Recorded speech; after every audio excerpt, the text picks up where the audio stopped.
It is Free Talk Live, and you are free to call in and talk live here on the airwaves. That's what we do here on Free Talk Live. That's why we named it Free Talk Live. It's Mark with you. Melanie. Aria. And the number is 855-450. Free as in Free Talk Live. That's 855-450-3733.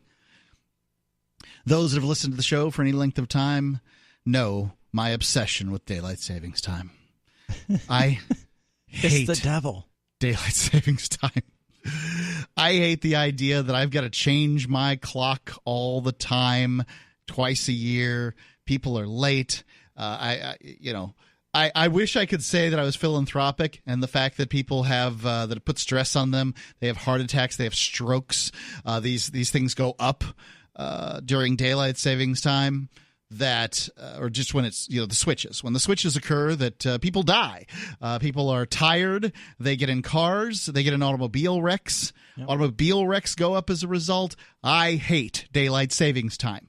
If you like daylight savings time, please tell me why. What is it about this notion that we should change the clocks back and forth? No, it has nothing to do with harvesting. No. It's not about harvesting. They put savings in it, but that to me is nonsense. They should just call it daylight moving time. Shifting time. Yeah. It keeps better. the same initial. Yeah. Daylight shifting time. Daylight shifting time. And, maybe you want your I don't even know. Does it move an hour from the early part of the day to the late part of the day, or the late part of the day to the early part of the day? I'm not even entirely sure.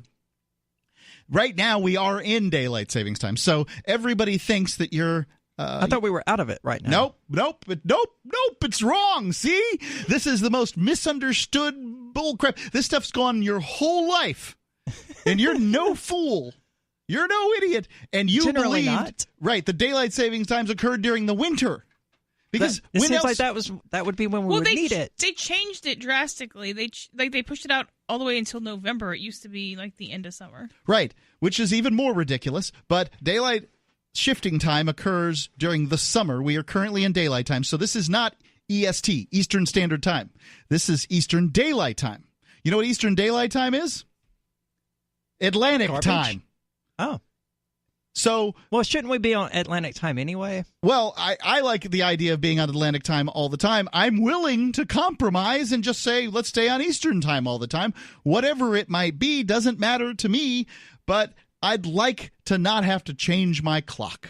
I just want, let's just stop doing this clock change thing. Let's let people gradually get used to it, and it'll, during the summer, maybe it'll be late or early. I don't even know.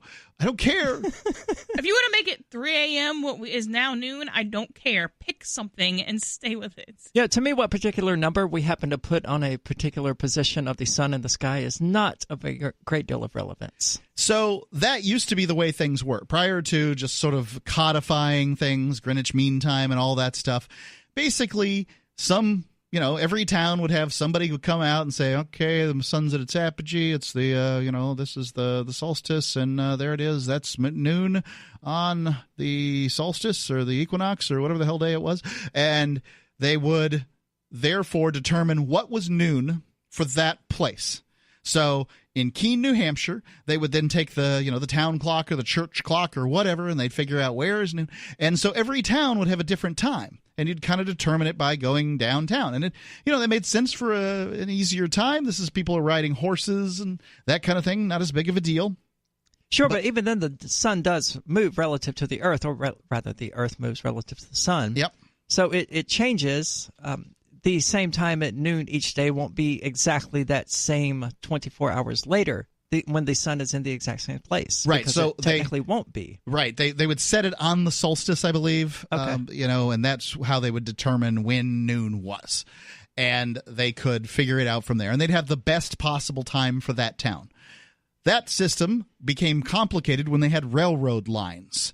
So you've got these conductors trying to change their clocks all the time, and that's when we came up with this more codified system of, different time zones. So if you think about it for a second, here in the United States, the Maine, so Aroostook County, Maine, where Presque Isle is, and Detroit, Michigan, which are not places that are close to each other, experience noon at the same time.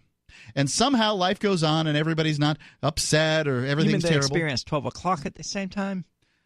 Yes, they experience 12 o'clock at the same time, not relative to noon. So noon occurs at a different time than 12 o'clock if noon is the position of the sun in the sky. That's how I would interpret noon. Okay, fine. But I may be entirely wrong. I don't know. I think we use it to mean 12 o'clock, but fine. Let's parse our terms. Let's use the Socratic method here. I'm good. So noon is where the sun is. 12 o'clock p.m. p.m. Right? Post-meridian. Whatever is the clock. So what would happen if we just eliminated half of the time zones too? Now, wouldn't it be a lot easier if you're calling L.A. and they're 2 hours behind? You figure it out relatively quickly, and we just eliminate half of the time zones. That sounds like it might be a solution too. I don't expect this to occur. I just want to get rid of daylight savings time, and most people, daylight shifting time, and most people are down for that. But my next step would be, and I'd be far less adamant about it, just eliminating half of the time zones. And now Chicago and New York, same time. Chicago, Detroit, New York, Atlanta, maybe parts of Texas. I'm not entirely sure where the central time zone line goes. That may actually be more confusing, though, because then you would have a 9 to 5 workday starting at 2 o'clock in the morning, or 2 o'clock a.m. rather. No, I'm just talking about half as many time zones. So because it would be daylight for them at 2 a.m. But the Eastern time zone and the Central time zone would be collapsed together. The Mountain time zone and the Pacific time zone would be collapsed together. Okay. So you're not talking about like Los Angeles and D.C. being on the same time zone? Okay. No. I don't think that's doable. We could all have one time, as Melanie was talking about, presumably, that everybody just works off Greenwich Mean Time. No, I'm not saying all like doing China where it's the same time everywhere. That doesn't necessarily make sense. Like, pick a system. I do not care what system you pick.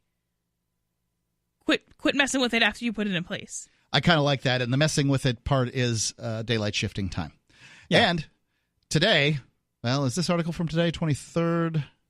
Recently, the Washington State House. This is Washington, the state, not Washington, D.C., Mordor, the center of all that is evil, right?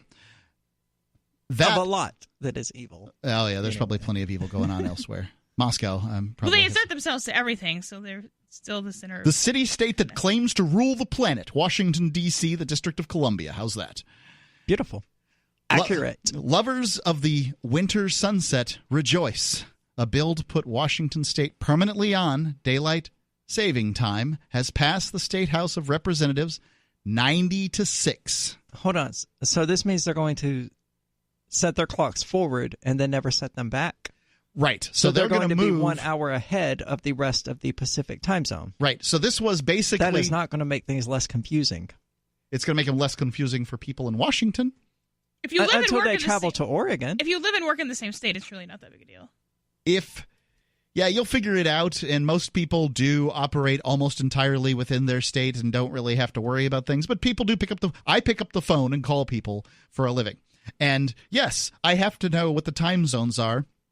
Arizona doesn't shift. It goes from mountain to Pacific depending on the time of year, and sometimes I need to care. But if I'm calling somebody at 1 o'clock in the afternoon or 2 o'clock in the afternoon, I'm not sure which, it doesn't really matter. No. If we have a predetermined time that we need to talk, I send a Google invite, and then it's the same on their calendar as it is on mine. I don't have to worry about that either. So to some extent, we're kind of getting around it. I used to have more problems previously before, technology stepped in and solved some of my problems. But all in all, I get by. I just had to set up an appointment today between somebody in Japan, somebody in Belgium, and somebody in the United States. I bet that was fun. Well, I had to figure out what time's going to work for all of them, and I came up with basically 9 a.m. The number, if you'd like to comment on daylight shifting time, is 855-450-3733. It's 855-450, free as in freedom. Free Talk Live.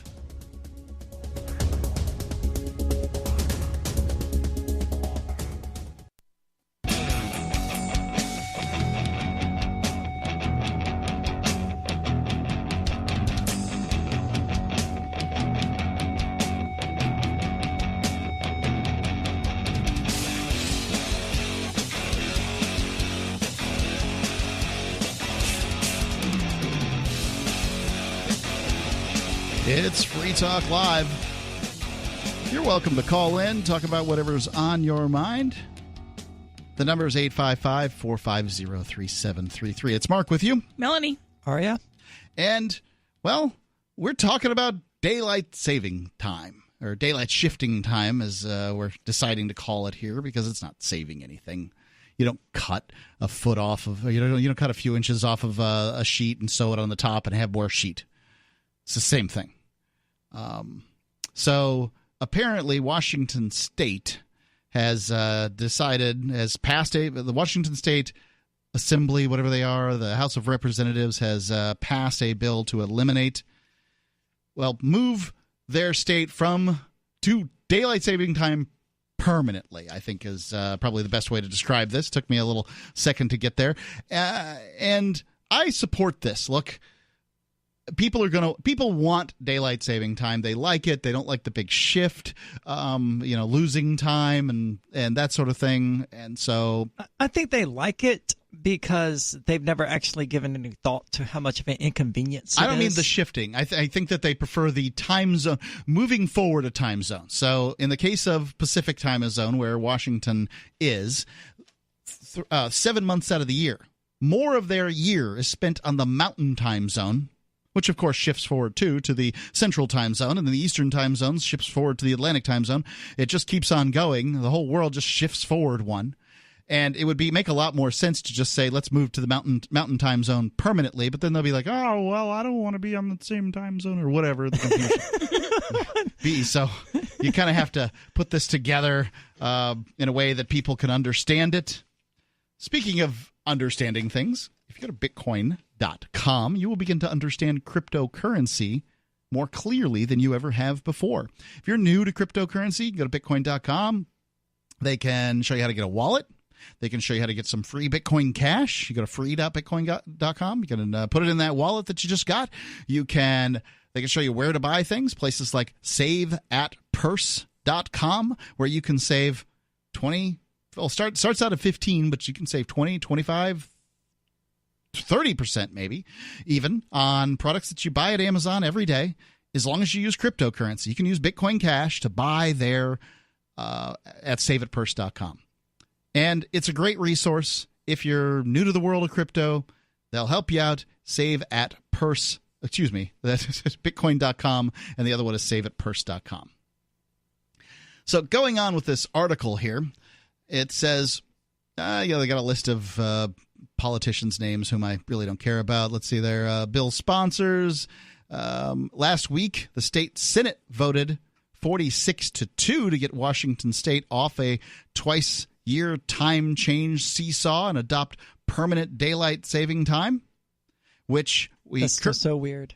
Yeah, which we currently observe 8 months out of the year. We being this is written in Washington, right? State, Seattle Times. So this place is on the Pacific time zone. Everybody would say this is Pacific time. It's not. They spend 8 months out of the year on Mountain time and call themselves Pacific time. Yeah, but through most of that, Mountain time is spending their time on Central time. That's correct. It doesn't make any sense. No. And Mountain time will change, but somebody has to lead the way. Right. Now, to be completely fair, Indiana decided to go on to daylight shifting time relatively recently, within the last decade. So they weren't doing it. They weren't. But no. They managed to convince enough people to go along with it that they are doing it now. So, I mean, they're kind of going in the opposite direction of what we would like to see. Correct. Because I'm with you. I'd like to see the whole stupid thing abolished as well. Right. And I suspect what the problem is that Indiana's a, sort of lesser satellite state of Chicago. Well, I mean, I'm sure they don't want to hear that in Indianapolis, but Michigan City, these kind of places were actually on different time zones at one point. Michigan City being a suburb of Chicago in Indiana. So interesting.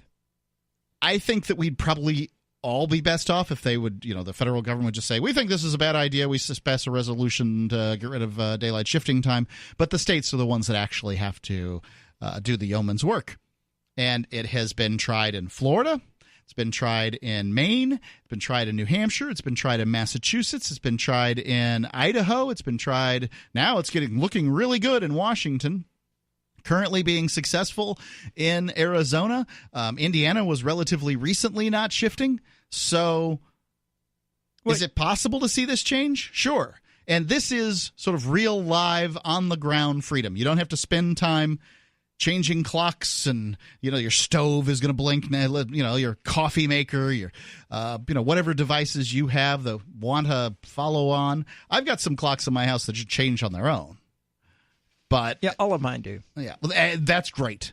Yeah. I wish I had more of that going on, but I don't. My alarm clock, it's not going to shift on its own. So. I just kind of ignore clocks that aren't connected to anything, because even if I don't have to change them, they're not necessarily as accurate. Except the one in the car, because, you don't have a whole lot of other options. Yeah, the one in the car is probably the one you can't avoid changing. Oh, that's true. Yeah. But I think that in my car, now that it has this sort of connectivity thing, I got a 2016 Civic, and it somehow cooks up with the phone, and I think it just changes. I don't recall having had to change the clock in the car because it has this Android Auto. It interfaces in some way. It's got a widget that interfaces with the phone. As long as you plug it in, just changes the time for you. Well, my vehicle's clock is almost always off by about 5 minutes or so, and I just can't be bothered to fix it, even though it's just a matter of pressing a button for a few seconds. Your vehicle, you're lucky if you get to the place you're going without blowing up. So, no, it's good. It's good now? It smelled like gas there for a little while. There was some kind of carburetor problem. It still needs a gasket, but all right. It's not going to blow up. Okay, good news. It had that blow-up smell to it. All right. This says that it was made in the Senate, were accepted by the House on Tuesday. These little changes, the people of Washington, this is some bureaucrat talking here, the people of Washington have said that they want to ditch the switch, and passing the bill sends the message loud and clear to the other Washington. The other Washington, I guess they probably say that out there. It still confuses me that they're going to permanently be on daylight savings time. It seems like when you're wanting to permanently turn a thing off or to stop doing a thing, you would permanently turn it off. I think people like the daylight saving time better than they like the standard time. Okay. And so they just want to stick with the thing they prefer. So they just want to be on Mountain Time, not Pacific Time. Right. And okay. I mean, to each their own. I don't care what time zone they use. So I'm getting a little lesson in civics here. Apparently, even if the governor approves this, it still has to go to Washington, D.C. So Washington, D.C. is the prime mover in this one. How the United States federal government, I know how, weights and measures.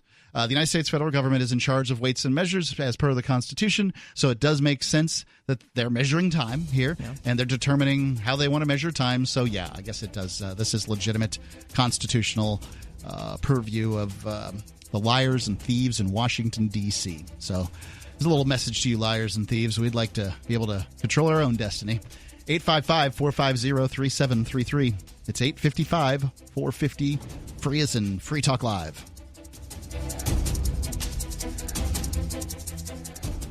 You love Bitcoin. It's the future, right? Well, no, not if everyone stops using it. I mean, think about it. How many places in your town take Bitcoin? One? None? Let's be real. If this Bitcoin thing is ever going to happen, it's going to need your help. The good news is the guys at AnyPay have your back. We built a website called helpmetakebitcoin.com, and it's a place you can send any business, and they'll be set up to take Bitcoin in 5 minutes. helpmetakebitcoin.com.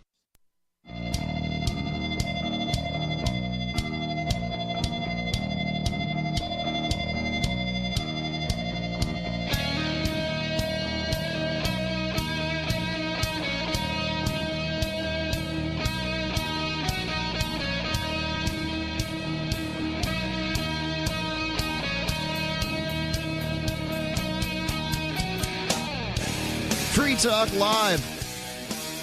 Call in, talk about whatever's on your mind. It's Mark with you. Melanie. Aria. 855-450-3733. 855-450 free as in freedom. Talking about a bill coming out of, well, I guess it's in the Washington state at this point, and it's looking pretty likely. They've got, it's flown through the Senate, flown through the House. Both of these are veto-proof margins. I don't know that that's meaningful in this circumstance, but more or less they're just waiting on the governor to sign it. Now, and it seems like the federal government could still say no. The federal government could choose to disallow or not care about or whatever the wishes of the politicians of Washington State. I'm not going to say the people of Washington State, although plenty of them certainly want to get off of daylight shifting time and pick something. I think people just want to pick something. I think that the idea of staying on daylight shifting time, the winter, the summertime, is a good idea. Let's just pick summer and stick with it and stay there. I think that's a good idea, but Washington just could just say, forget it, not interested. We don't want to change things, and we're in charge of weights and measures. So, good luck to you. Then what they should do is just shift all of their operating hours by an hour every time the feds change the time, so that it's unchanged anyway. I think that would be more confusing. The state's operating hours, or you can't tell what the business. Well, they can only change their own, but they could just act as if it's like, oh, well, we're open 9 to 5, but you're using this different time now. Then it's 10 to 6, or whatever. That would send a stronger message to the politicians in Washington D.C. And if D.C. declines, I would like to see that as their retaliation. Okay, we'll just be open 10 to 6 then. Or 8 to 4. Yeah, you can't tell me when court and city hall is open. It's true. You can't.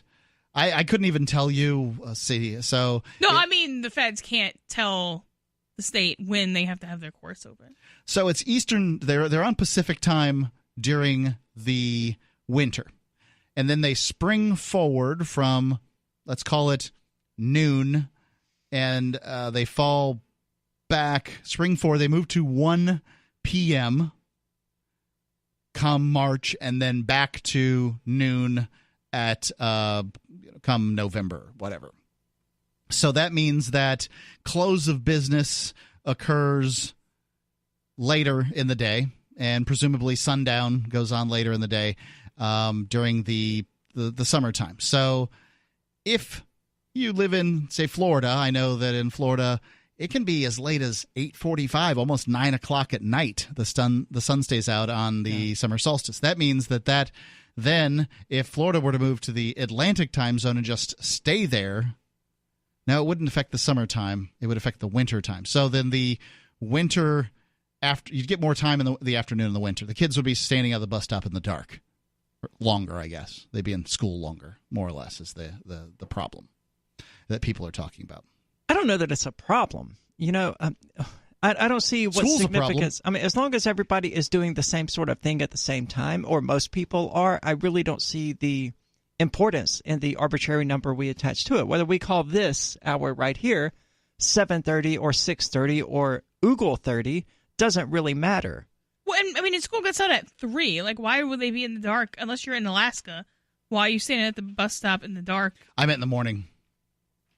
So that would be. I stood out. What time at the does the bus get there? My bus ran about 6:20 in the morning. Yeah. To be at school for about 7:50. Right. It sucked. And so if you stay on daylight time, that means that if the sun were to come up at 8 a.m. in the winter, it then comes up at 9 a.m. in the winter. Which, sounds really bad, but it'll be okay. It'll probably be okay, yeah.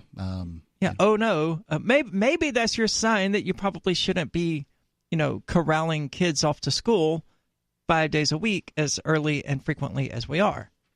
That's pretty much the argument that I would make is that putting young people in school early is convenient for teachers, bus drivers, and people who want to finish their workday at 3 o'clock in the afternoon. But I don't think it's convenient for kids. I think that they do it just to get get the kids off the road, so that basically they're not on during rush hour. As opposed to clogs up the, now you got school buses and people are stopping and these kind of things. Wow, yeah, that's entirely true. The entire reason that we seem to have school the way it is so that it doesn't interfere with rush hour traffic. Right, which could still be done without daylight shifting time. Absolutely. And might be even a little easier because once you shift, then it's that much harder to experience. Like, let's go to Sarah, who's calling in from New Mexico here. Sarah, what's on your mind? Yes, I just do you remember that election in Las Cruces where I would remember an election in Las Cruces. Go ahead. Well, when the absentee, actually the Republican, she won in the beginning, but when they counted all the absentee ballots, 1,500, Tora Small, the Democrat, she won, the Congresswoman. I hadn't heard that, but I wouldn't doubt it. Sure. So she won as a Republican and then switched to Democrat? No. Right. Once they counted all of the absentee ballots that came in, once they counted those and the provisional ballots, Tora Small, she wound up winning. So the Republican had won, then they counted provisional and absentee ballots, and then the Democrat won. So the Republican didn't win. They just declared the election too early, before they had actually finished counting. Well, they finished counting all the votes, yeah. It was razor thin. And the thing is, actually a county clerk from Las Cruces, she was actually amazed that they got all of those absentee ballots come in, because what usually happens is people mail it out a day before, and it gets there a day after the election. Yeah. And it all goes into the paper recycling bin, and all the ink and all the printing, it just goes to waste. And I think that we finally got the word out. If you can't get your ballot in by the time of close of business of the election day, I don't think it should count. You can't. You don't have the forethought and the social skills to put your ballot in the mail a few days ahead of time so that it shows up on time. Sorry. I mean, yeah, you can get them months early, correct? Yeah, sure. I've sent mine in. Well, the one time that I did it, 2 times maybe, at least a week in advance. But that's my whole point. Yeah? That's my whole point, is that this election, we got the word out to get the voters to run it into the polling location by 7 o'clock, or it's going to be in the garbage dump. We got that message out really clear, that people that got the vote out, because people mosey around. People do not have the social skills. Okay, Mark, remember I was telling you that it's like dealing with kindergartners. You made fun of that. It's like dealing with babies. Yeah. I feel like when I get the vote out, it's like dealing with 5-year-olds, like you were saying. Why do you want babies and 5-year-olds voting? Because that's who lives. That's most of the voters. So if the voters, that's kind of scary. So that most of the listen voters to don't them? have that kind of competence. Yeah. If they're that incompetent, why would you want them having any say over how you live your life? Well, but the thing is, then who's going to vote? That's the problem. Nobody. It's only the. If the 5% of the voters that had the highest IQ were the only ones to vote, that sounds to me like a better system. But anyways, we got the voters, we got the vote out, we got the word out, and we got the absentee ballots come in amazingly, but it's like dealing. It's amazing. You guys are right. How many times you got to remind these people? You got to beat it into their heads so they could get it in by 7 o'clock. Congratulations, Sarah. 855-450-3733. It's democracy, people. Free Talk Live.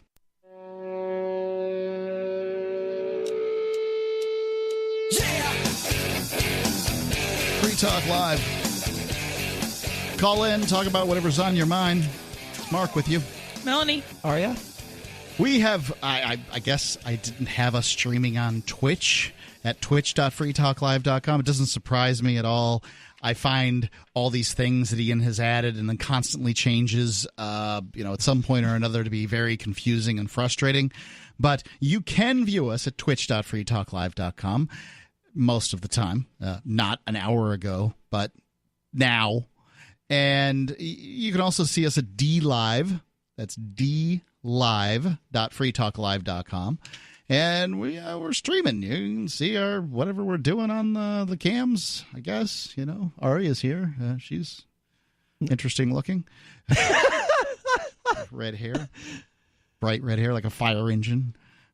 855. That was a polite way to say it. 855. You're not unattractive. Okay. 855-450-FREE. That's 855-450-3733.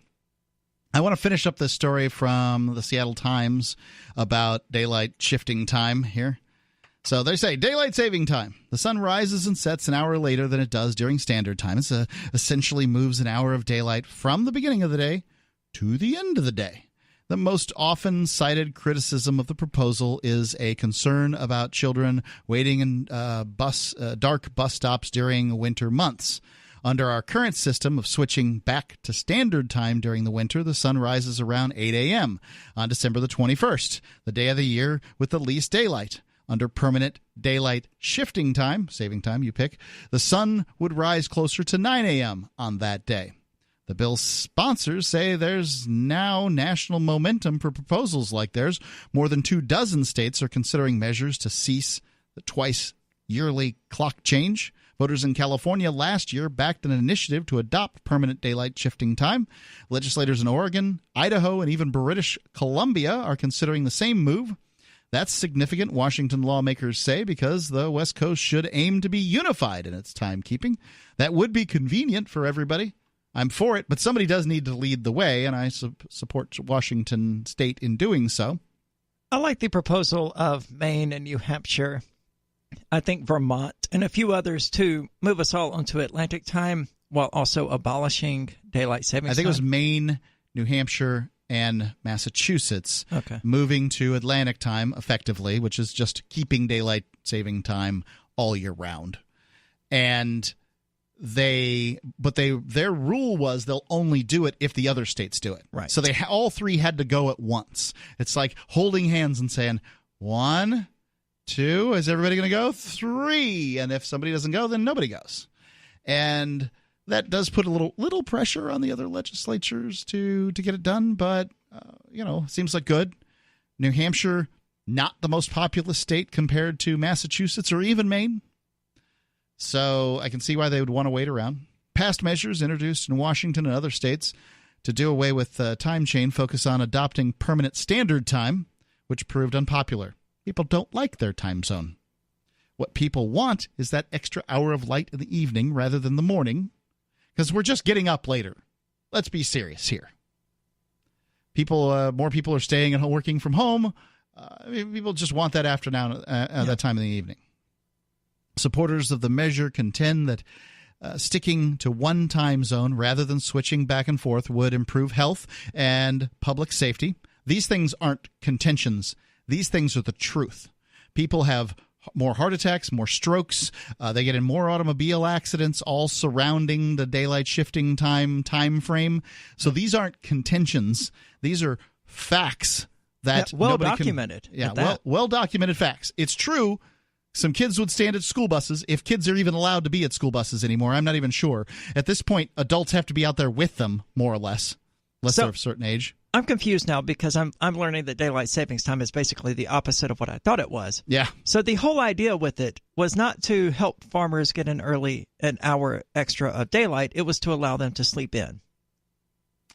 I don't know that it had anything to do with farmers ever. Well, they proposed it, didn't they, as this will help the farmers or some kind of nonsense? I would presume.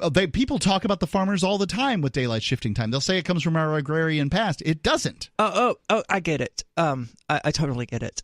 The farmers of the 19th century or 18th century or whenever it was are the children of back then.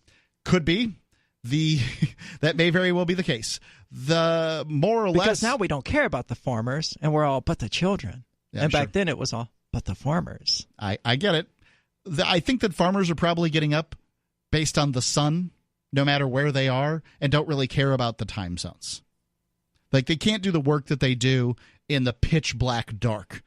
So they get up as early as they need to get up in order to do their stuff. And maybe they have to get up in the pitch black dark to get ready so that they can then be ready for when you're seeing the first light of the day. Right. When I was living on the sailboat for a few months, we did get up quite early, oftentimes before the sun rose. And it just has to do with the light streaming in, and you're going to bed in the evening about when a little after the sun goes down. You have a meal, and then you read some books to the kid and go to bed. There's not any staying up till midnight or anything like that. So we got up earlier too, and it's nice to be up that early in the morning, but it doesn't have anything. It made no difference what time it was, just when the sun was coming up. I mean, that's the way it should be, I would argue. Of course, I've done both. I've gotten into the habit of waking up at like the crack of dawn every day, and I've gotten to a habit of, staying up until the dawn every day. Dawn, yeah. I've done that too. So, I mean, I can take or leave either one. It's just a matter of adjusting to it, but it will definitely kill you to go back and forth. It's bad. Yeah. And, that's daylight savings time or daylight shifting time is that in a smaller slice. Right. The people on third shift, as it's often known, not always third shift, but yeah, sometimes it's first shift. Just really depends on when your shift starts. But people on third shift that are then off for a couple of days on the weekend, or maybe they take a long weekend, maybe a couple days, and so they're 4 days off. They'll often switch back to real time in order to be able to see movies, go out with their friends, hike, or whatever it is that they want to do. And they are sadly putting their health at risk dramatically. It's easier for young people than it is for older people to be able to do these things, but it's tough on the body to shift like that. That's true. If we're going to talk about the ways that we can improve time, I'd like to posit military time too. This whole thing, I would love that, where you go from 12 a.m. to 1 a.m. to 2 a.m. to 3 a.m. 4. Who put this system together? I don't know. I vastly prefer military time. All of my cell phones use military time simply because I know by looking at it, 23:59, okay, or 0. I understand. Right. I can figure this out relatively quickly. And I can figure it out, too, whether 12:01 is AM or PM or whatever. It's just tedious, and it's not brain power I should have to use for something so stupid in the first place. Right. This is sort of one of those just democratic things. If half of the people used military time at once, rather than sort of switching off and then switching on in their lives or whatever, which I have done. I've got some clocks in the house that are in military time, some that are on regular time. I basically have to do the math for the ones in the house that are on military time. Let's see, what time do I have to leave for the show? 6 o'clock. That's add the thing, 18. Okay, good. Or whatever. So... But, I mean, it's the 19th hour of that particular day. Why are we calling it the 7th? It's true. Makes no sense at whatever. all. No. I'm with you on that. Yeah, a professor of the University of Washington School of Law who's been written extensively on the benefits of year-round daylight time testified the Senate committee this legislative session. He said studies show that the permanent daylight time saves lives and reduces crime, among other benefits. Experts in depression and sleep science say, however, it would be healthier to either keep making the twice yearly change or adopt permanent standard time. Both of these options would be more in line with our natural circadian rhythms, which are synced with morning light. So this is, they're telling us that our desire for more time in the afternoon is unfounded and we shouldn't get it, more or less. So, well, screw them. Their desire for daylight in the morning is unfounded and they shouldn't get it. Well, they've got it at this point. And that's how the status quo works. 855-450-3733. It's 855-450-FREE. I don't know why I'm obsessed with this topic of getting rid of daylight shifting time. I'd like to see military time. I'd like to see an elimination of half of the time zones. Just take the Central and Eastern time zones, stick them together. Take the Mountain and Pacific time zones, stick them together. Hawaii and Alaska, stick them together. This just makes it easier. There's fewer time zones to deal with. I think that would be more simple. But that's my last wish. First wish, get rid of daylight shifting time. Your thoughts on this, or really any other matter? 855-450-3733. It's 855-450. Free as in Free Talk Live. Or check us out at discord.freetalklive.com and get the app there and call in. Would you like to hang out with Penn Jillette? He's keynoting Freedom Fest this year. I, for one, am thrilled. Freedom Fest is the largest liberty-oriented gathering in the world. They take a Big Ten approach with libertarians, conservatives, liberals, anarchists, capitalists, and just open-minded people mingling together to hear real debates, share real solutions, and converse freely. This year's theme is the Wild West, a time of liberty and opportunity, or a time of anarchy and violence. Maybe both. Go to freedomfest.com/FTL and get your tickets now. freedomfest.com/FTL. Not convinced yet? Hey, I understand. It's a high-end event. Even with coupon code FTL50. Sure, you're likely to receive investment advice that'll make that sum seem paltry, but I have something special for you. Go to freedomfest.com/FTL and you'll get the 5 best speeches from last year for free. Call it a test drive. Do yourself a favor and go to freedomfest.com/FTL. freedomfest.com/FTL. Use coupon code FTL50 for a discount.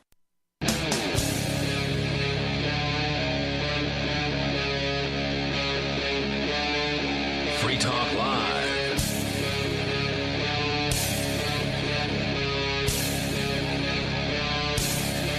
Kicking off the second hour of Free Talk Live, it's Mark with you. Melanie. Aria?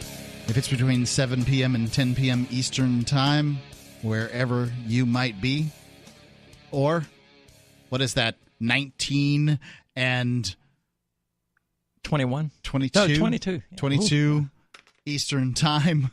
I don't know what that is. Zulu time under the Greenwich Mean Time. I couldn't be able to tell you. But you can call us here. We were just talking about time zones and daylight shifting time and military time and these sorts of things on the air. And you're welcome to comment. You can use the Discord lines at discord.freetalklive.com or just call in at 855-450-3733.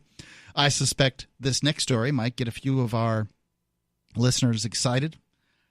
Melanie?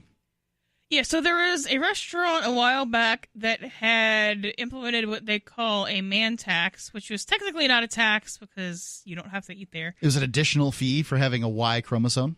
And also gave priority seating to women. I don't know if that means that women got better seating or if there was a absence of seating that women got it. So ladies got to go first.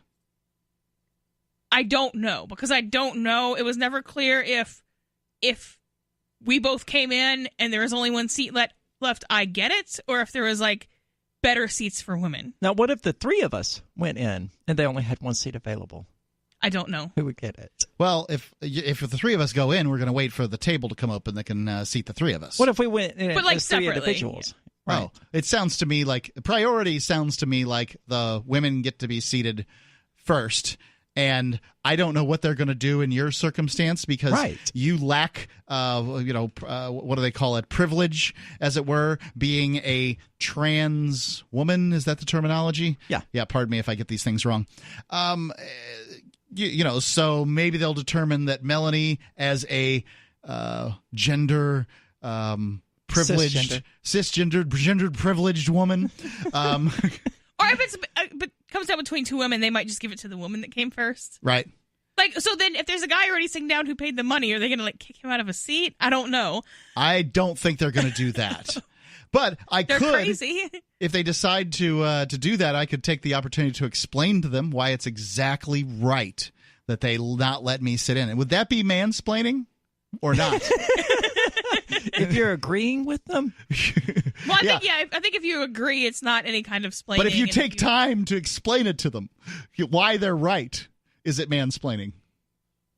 Because then you take their power away in doing it. Do you actually believe they're right? Or No. are you just going to mess with I think them? this is stupid. Okay. But if I walk into their restaurant, that's their business, not mine, right? Right. If I choose to give them their business with their hummus and couscous and God knows what other crap they're serving, tofu, the tofu, salads and things that I don't want anyway. Gluten-free gingerbread men. Right.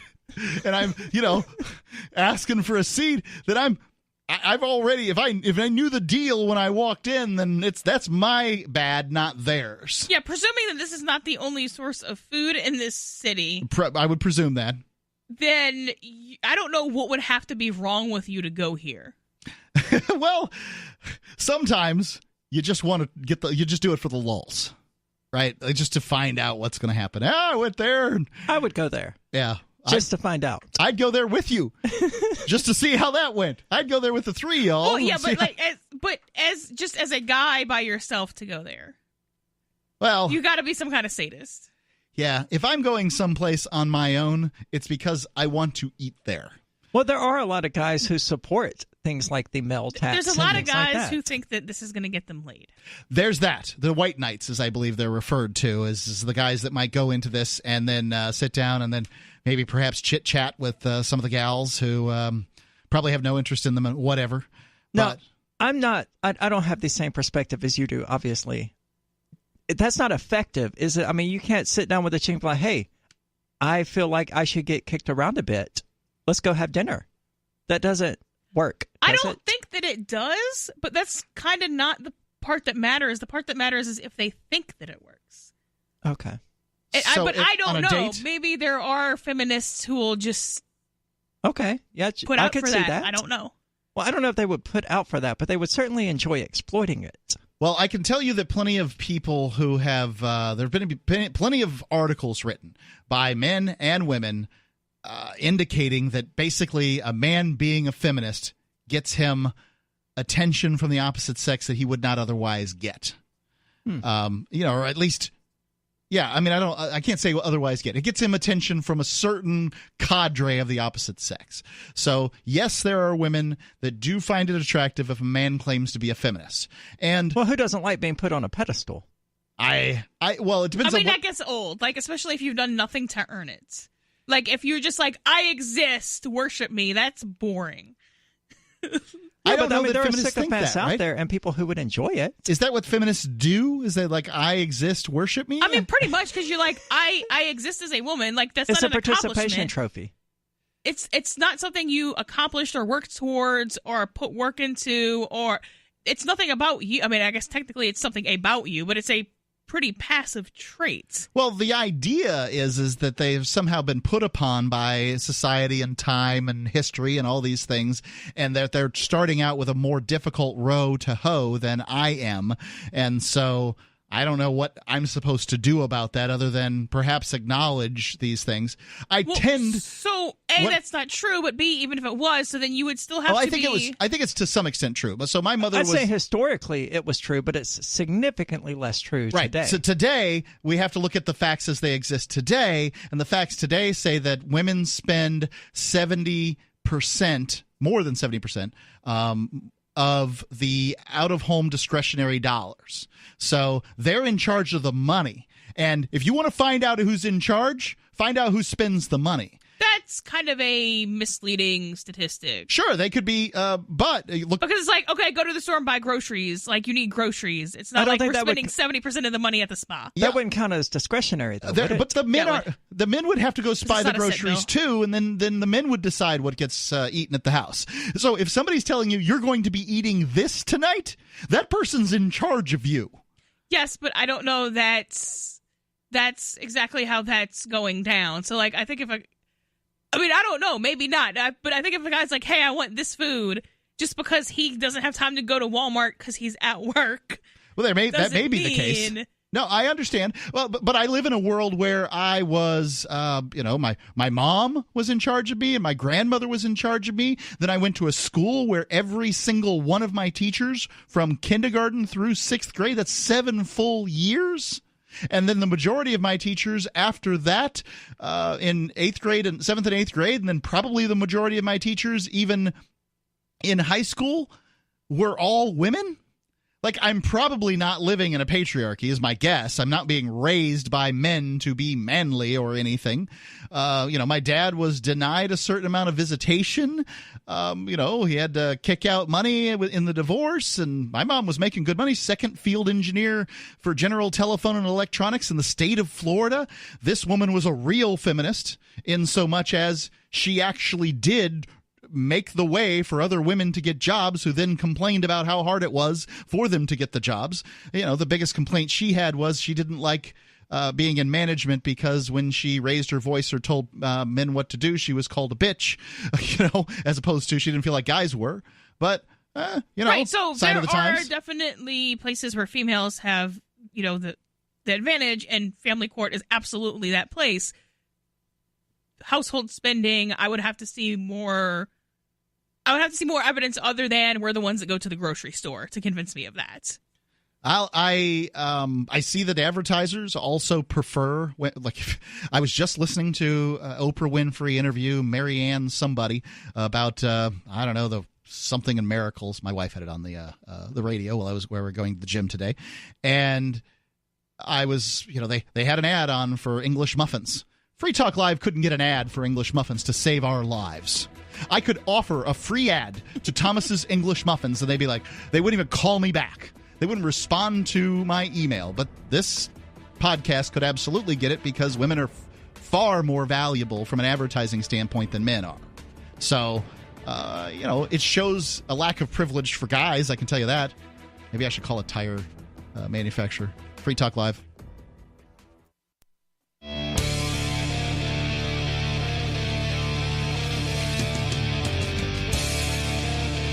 Free Talk Live. Call in, talk about whatever's on your mind. It's Mark with you.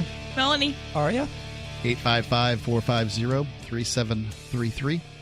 It's 855-450-FREE. And get right back here and tell you shortly about what happened to this restaurant that instituted a man tax. But Freedom Fest, to which I will be going, as will Ian. Free Talk Live is going to be broadcasting from Freedom Fest for the first time this year. It's the largest liberty-oriented gathering in the world. Their theme this year is the Wild West. Is it liberty and opportunity or lawlessness and violence? Penn Jillette, Lenore Skenazy, Candace Owens, John Mackey, Kevin O'Leary and Kevin Harrington of Shark Tank, Stephen Moore, Grover Norquist, libertarians, conservatives, liberals, just open-minded people mingling together to hear real debates and share real solutions and converse freely. Go to freedomfest.com/FTL and get your tickets now. freedomfest.com/FTL. Use code FTL50 for your discount.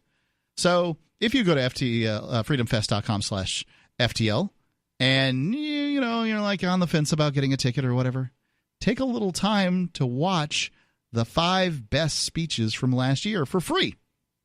Judge Napolitano, Alan Dershowitz, Charlie Kirk, Heather McDonald, John Mackey, all free. This is something that's special, offered to Free Talk Live. The first time they've offered this, they keep their speeches kind of under wraps because they want it to be proprietary and special. So if you want to see these speeches, it's a great opportunity. freedomfest.com/FTL. It's freedomfest.com/FTL. Before we get back to the story, Melanie, let's go to Tom in New Hampshire. Tom, you're on Free Talk Live. It's pretty sad about the mass shooting in New Zealand at the 2 mosques, and then in retaliation for that, the terrorist attack against Christian churches. So they're never going to get anywhere. Christians attacking Muslims, attacking Christians for attacking Muslims. Nope. And then more. Well, it's also happened to synagogues in the last few days. Who are the Jews attacking now? I don't know. I just know that a few synagogues were attacked in the last few days. They're in always San Diego County, which, by the way, is crawling with U.S. Border Patrol agents.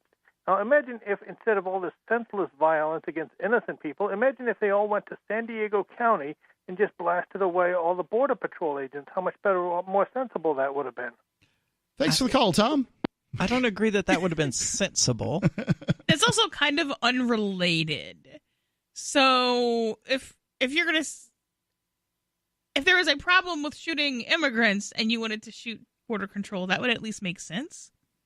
But a church in New Zealand got shut up, so you want to shoot the U.S. border control? I don't see how that's whatsoever connected. I'm against the idea of shooting people. I want to go on the record as saying that. Yeah, I'm against the idea of that as a practical solution. I understand the frustration that people have with, people who work for the government and propose to rule over others and these sorts of things, but that's not a solution. These are institutions of violence and force. And the last thing you want to do is go head-to-head with an institution of violence and force, to my mind. Yeah, I would agree. Not effective. Now, I think technically it would qualify as defense. Right. I think that you could make the argument that this overarching organization calling itself the state has, constant aggressor status, basically. Well, that it has instituted itself above us. I was born in this. I never got to consent. And, I could inherit property from my parents that was here. Exactly at what point did these people get the right to rule over me? Because either I'm a serf born into the purview of the Lord, which seems the most accurate to me, by the way, or at some point I consented to be ruled. And I can't figure that part out. I just don't know. I know the status would say you consented to their rule by not leaving.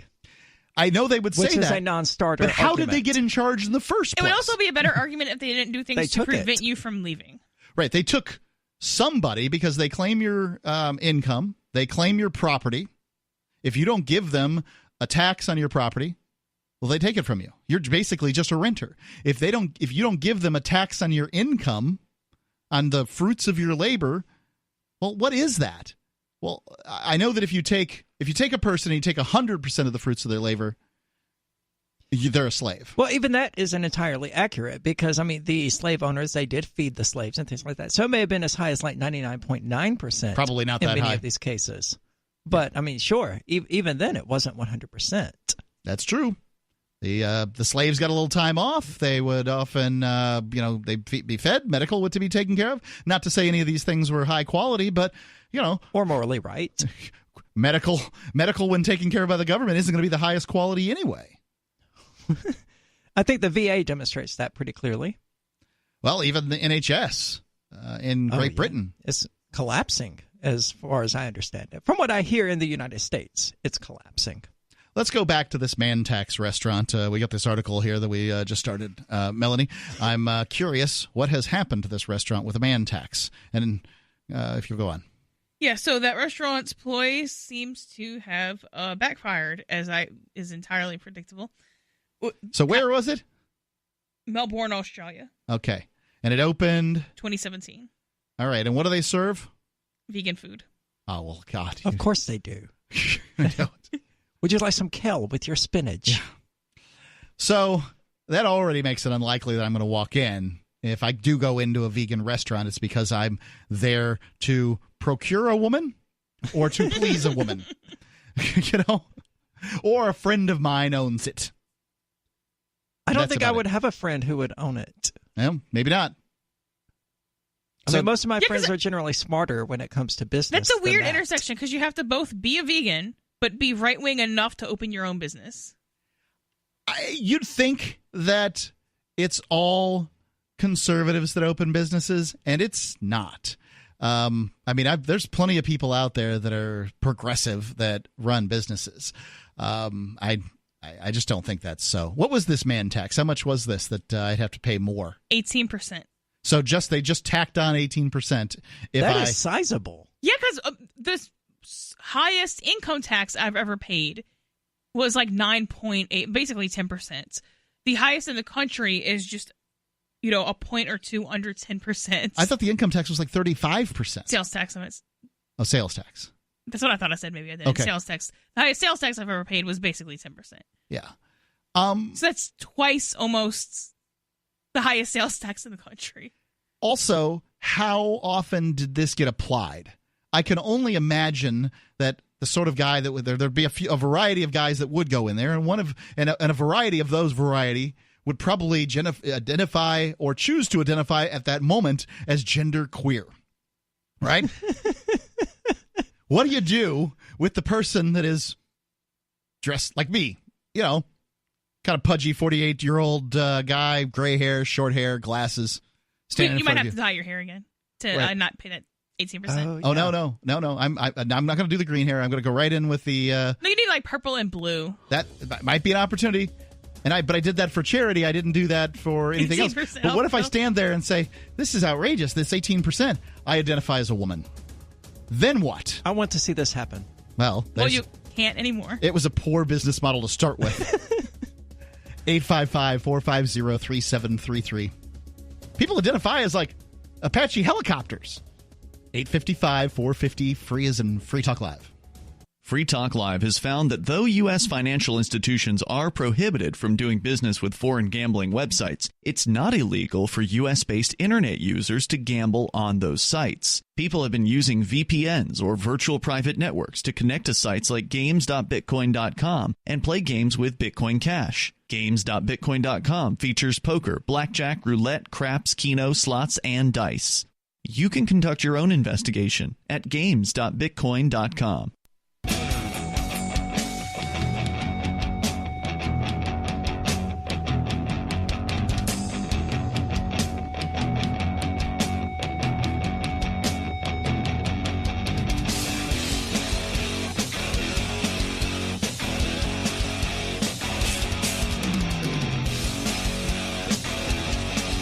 Free Talk Live. Call in, talk about whatever's on your mind. The number's 855-450-3733. It's 855-450-FREE, as in freedom. It's Mark with you. Melanie. Aria. And I'm going to tell you about the Edge Wallet. So the Edge Wallet is really my favorite crypto wallet. You can, with Edge Wallet, you can get iOS or Android, so it's convenient there. You just go to the mobile store, you just look up Edge Wallet, and it makes it easy. But inside of it, you can buy, you can sell, you can trade, and securely hold your cryptocurrencies. In all likelihood, all of your cryptocurrencies that you possess, you could have them right in Edge Wallet. Also, you don't have to have some kind of pneumatic string of words that you memorize to get your wallet back. Username and password.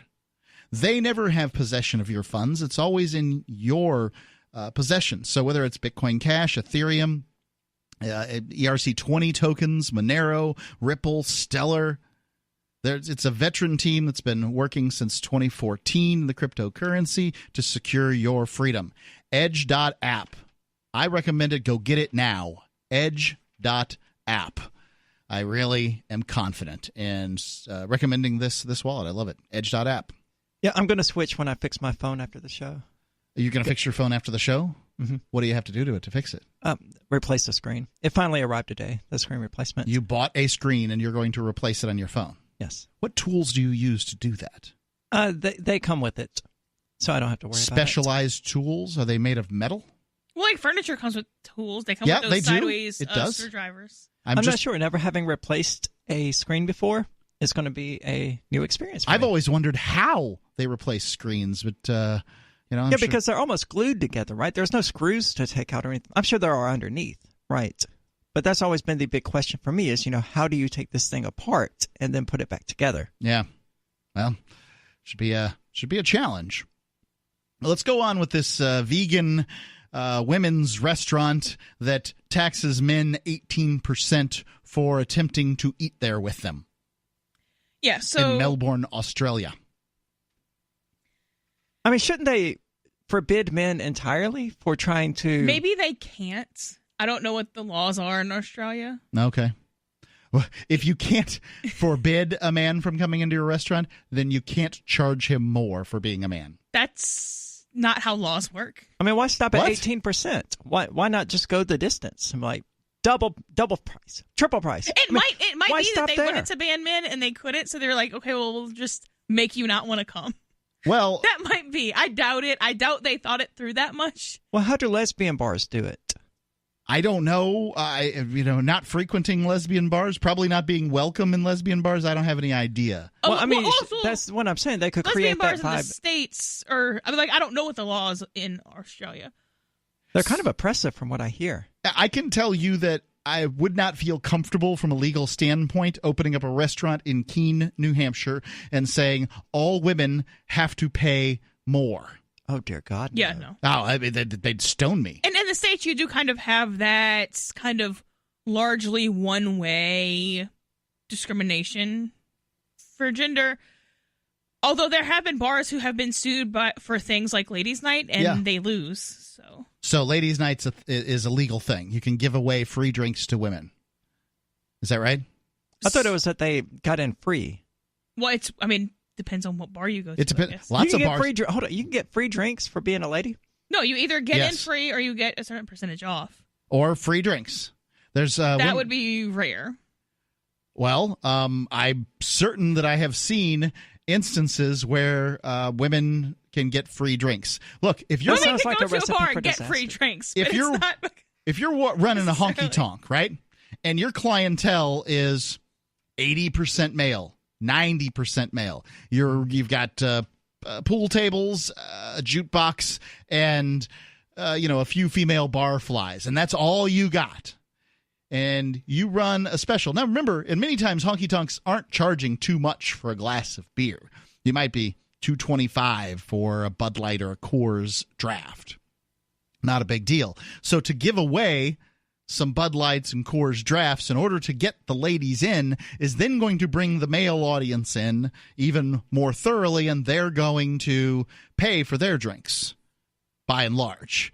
You got to kind of watch if a man and a woman come in together that she's not just getting all the drinks for him and her.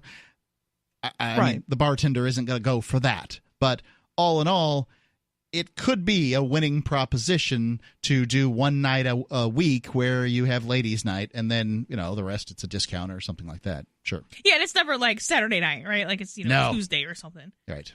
So, yeah, from a business model that makes sense, depending on where you are, it may or may not be legal.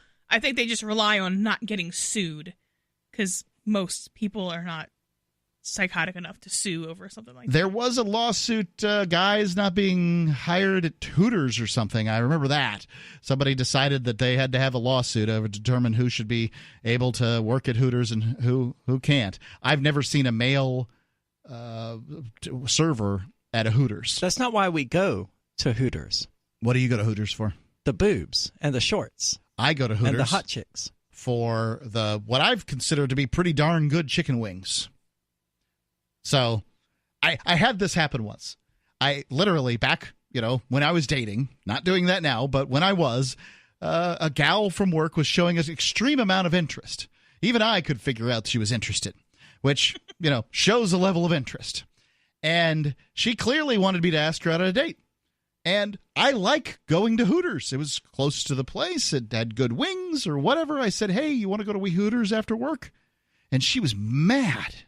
I had no idea why. Days later, she told me that it was, I'm like, I just like the wings. And she started getting nice to me again because I think she realized I just like the wings. But if this is if I get hell over asking where we're going, to go to a meal that I'm going to pay for, I'm not but I'm already done. Yeah. So I'm not getting into a relationship where the first thing that we're doing is dealing with somebody who's touchy and upset. Maybe I was wrong for asking somebody to Hooters on a date, but I did it, I swear, completely innocently. I just like the wings. That's shocking. I think that most people who go to Hooters, though, go to Hooters for other reasons. All right. I would tend to agree. I get now where people are coming from on that. If you have a restaurant with naked staff, people are going to go for the naked staff. They do. I gotcha. And this is a pared down version of that, right? But they just have good burgers at the strip club, I swear. I get how silly it sounds. No, I feel you. They do wings. I've watched music videos several times over and over again until somebody pointed out to me that there were naked people in the music video. And I was like, oh, I did not. I just liked the song. I didn't know. I wasn't paying attention. Right. I believe you, but that's not why most people go to Hooters. I don't know why most people go to Hooters. I suspect you're right when you say that most people go to Hooters for the Hooters, because that's the name of the restaurant. But I was going for the wings, and I was completely oblivious to this, and it wasn't me trying to Hooters just thought you were gay because you were just sitting there eating wings, not looking at anybody. I can assure you that women have prior to dating me have considered that a possibility. Right? You have good diction, and you could be gay, but as the cases may be. Speaking of gay, the people who ran this restaurant were taxing men 18%. It's a restaurant by women for women. Can you tell me a little bit more about what was going on here? Just some of the highlights? Yeah, so it was a 18% alleged tax. It was an 18% surcharge. It was allegedly optional. Optional. Okay. That was imposed once 1 week of the month. So you had to either pay 18% or stand there and argue with the feminist vegan cashier about why you were not going to help her fight the patriarchy.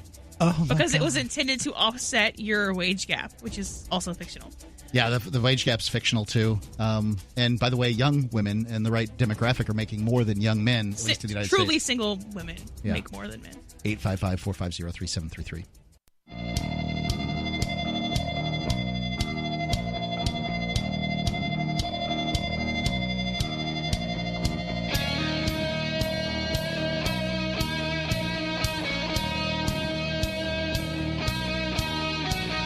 It's Free Talk Live. You're free to call in and talk about whatever's on your mind. It's Mark with you. Melanie. Aria. 855-450-3733. It's 855-450. Free as in freedom.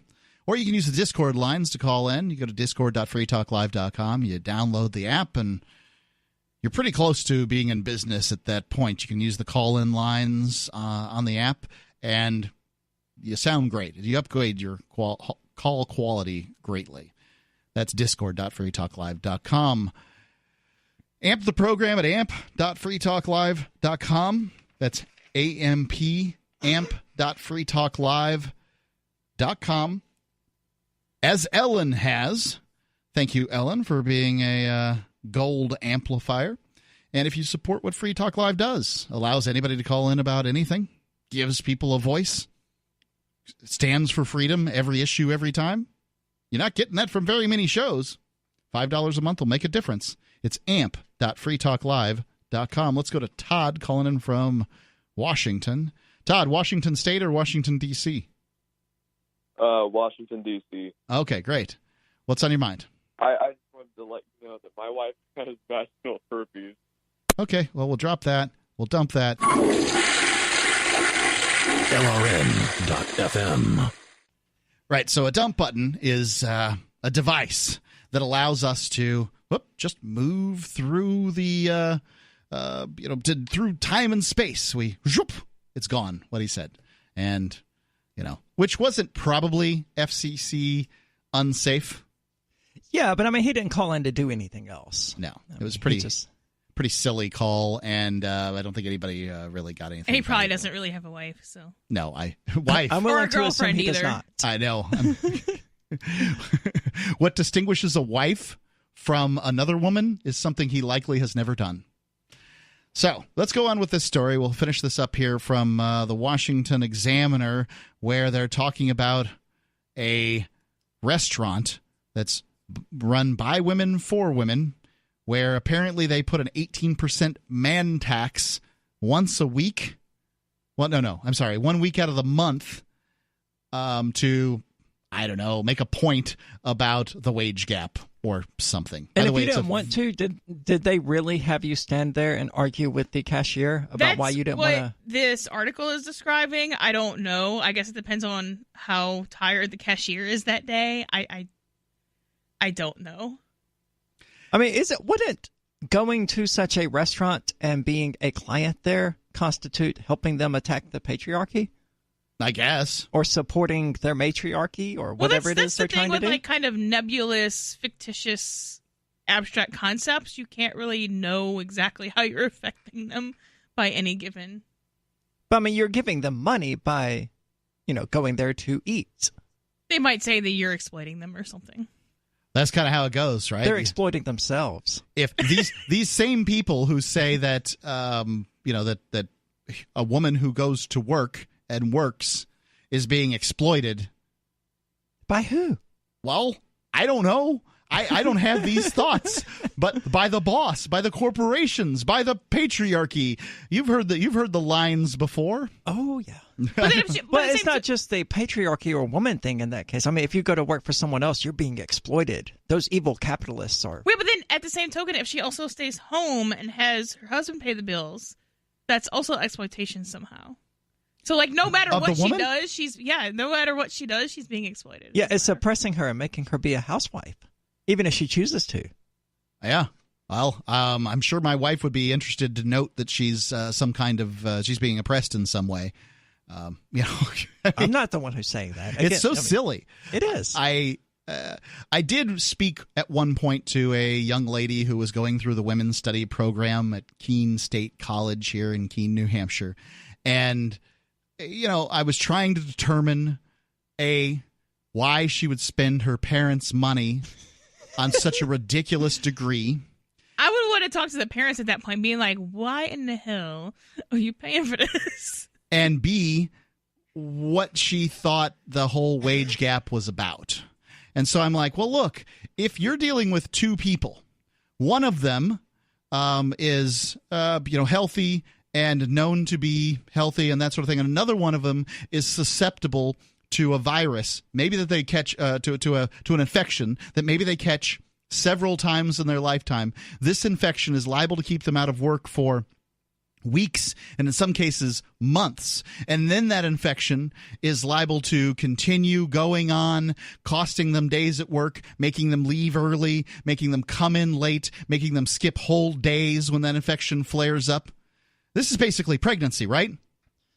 I mean, I've just described... I mean, it is for the first 9 months, but afterward, why isn't it also keeping the male from being on time at work? Or why isn't the male having to leave early from work to go pick up the kid? Because in hetero families, typically the decision that they make on their own is that the woman is going to hold that responsibility.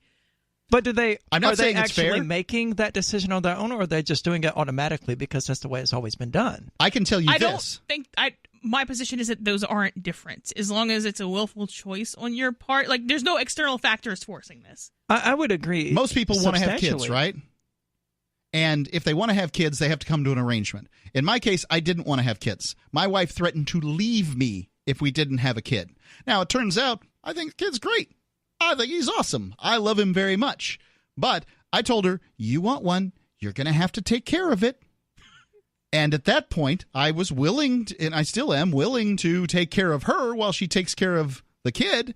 But please don't expect, I told her, don't expect me to get up in the middle of the night if he's, having problems. And she only woke me up 2 times over the course of my, life as a parent to take care of a problem going on with the kid at that time.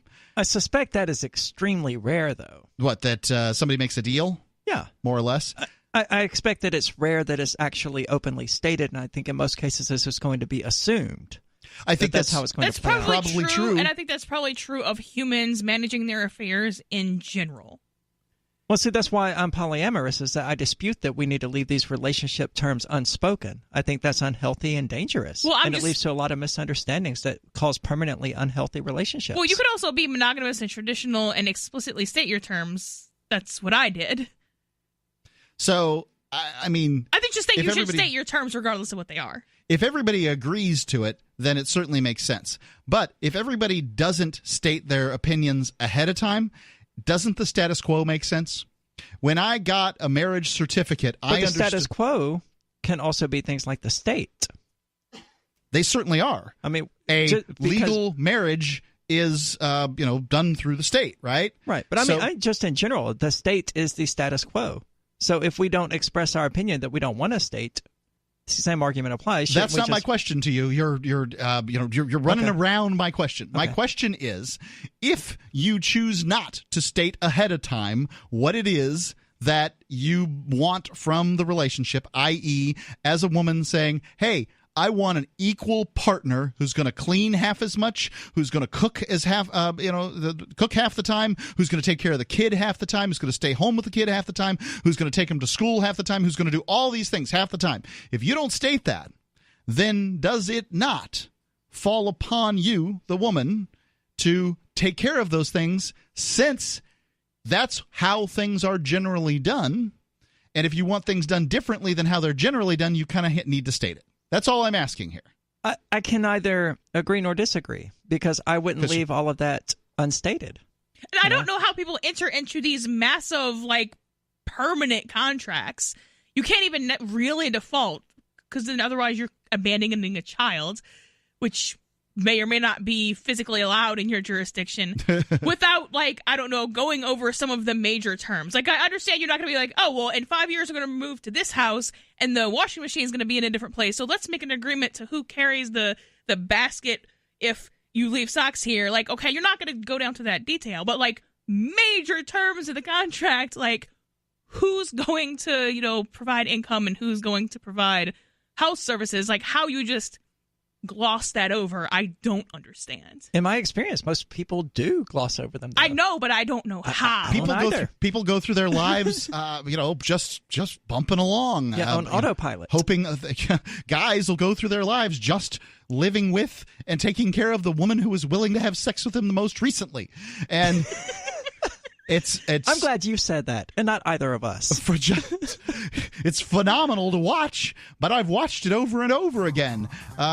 People to stepping over pennies, stepping over dollars to pick up pennies. It happens all the time. The number is 855-450-3733. It's 855-450, free as in freedom. Oh, got your calls on Discord. We'll be getting those here shortly. Free Talk Live.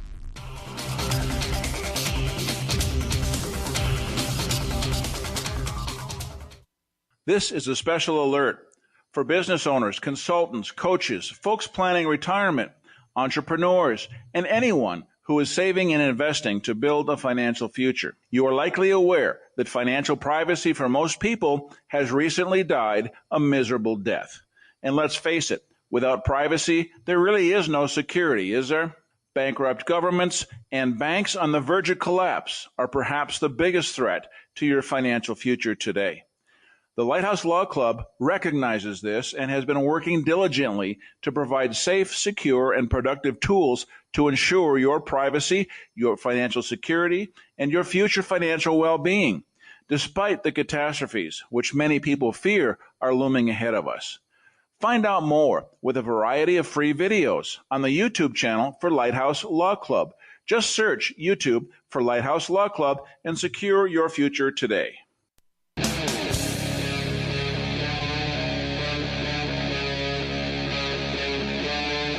Free Talk Live.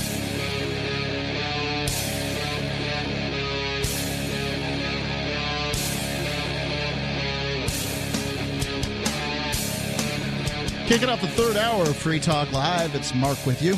Melanie. Aria. 855-450-3733. It's 855-450, free as in freedom. Let's go right to the phone lines here. We've got a couple of callers on Discord. MX Puck, what's on your mind? Hi. Okay, so I think a lot about like the big crises facing humanity in this century. Or not you agree with it, I'd kind of like to pose a question about two possibilities. Do you think that we should focus on Earth and like climate change and focusing on things here, on getting to Mars, and basically the question. And how would you look at that from a libertarian point of view, like for instance SpaceX versus NASA? All right. I guess my answer to that, ladies, I'd love to hear from you on this one, but I'll give mine. My answer would be, at this point, Mars is a pipe dream. We're not really very close to putting people on Mars, and as I understand it, it's even arguable that Mars might not even be the best choice compared to Venus.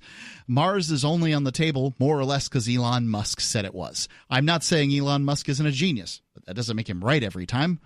There have been lots of geniuses throughout history that are wrong. So I would say that the biggest problem facing the world, if we're presuming that climate change is it ought to be handled. That ought to be handled. So whether it's coming up with carbon scrubbing equipment, something that can sequester carbon, systems for dealing with these these issues, I think is probably the best bet that we're going to come up with. I think if you turn the job of climate change over to the state, over to governments, they're only going to F it up. That they're the least accountable organizational model that history has ever seen. And that if you turn over the biggest crisis of our century to them, that you're going to see death on a scale heretofore unimagined. So how's that? I would largely agree, at least in regard to keeping government out of it. But I'm also a lot of people would characterize me as a fatalist, perhaps, in that I think humanity is going to do whatever humanity. Like, I look at modern society and the state and all of things like that, and I say, okay, this is what humans have created by definition. And we really can't change it. Right. You know, like all the wishing in the world, all the talking about the non-aggression principle and what libertarians believe and all that stuff isn't likely to change what people are going to do. I think it will in the long run because, I mean, those same human tendencies that produced the state also produced us here arguing for liberty. So I think in the long run, the concept of liberty will win out, and it will be ultimately because people are out there pushing the ideas. Because the arc of humankind bends towards peace and freedom. Is that the argument? Yes. Yeah. But Melanie, any thoughts? Yeah. So Mars is probably not far away enough. I would be afraid that the U.S. and other states could reach Mars. So, you know, if we could get further out than that. Ideally, we would eventually be able to terraform planets. I don't know how far away that is. I'm not an astrophysicist by any means whatsoever. That would be thousands of years away. Yes. Well, which seems like a long time, but in the grand scheme of things, it really isn't. I mean, our species is only like 125,000 years old. Most of that time was spent running around picking seeds out of pods. Yeah, human society is like 7,000-ish years old, somewhere around there. I don't know. 9. I'm not an archaeologist or a historian, but yeah. Yeah, so if we could, terraform a planet, only let anarchists in, and then have space missiles that shoot, any invading forces, I mean, I that might be the best course of action.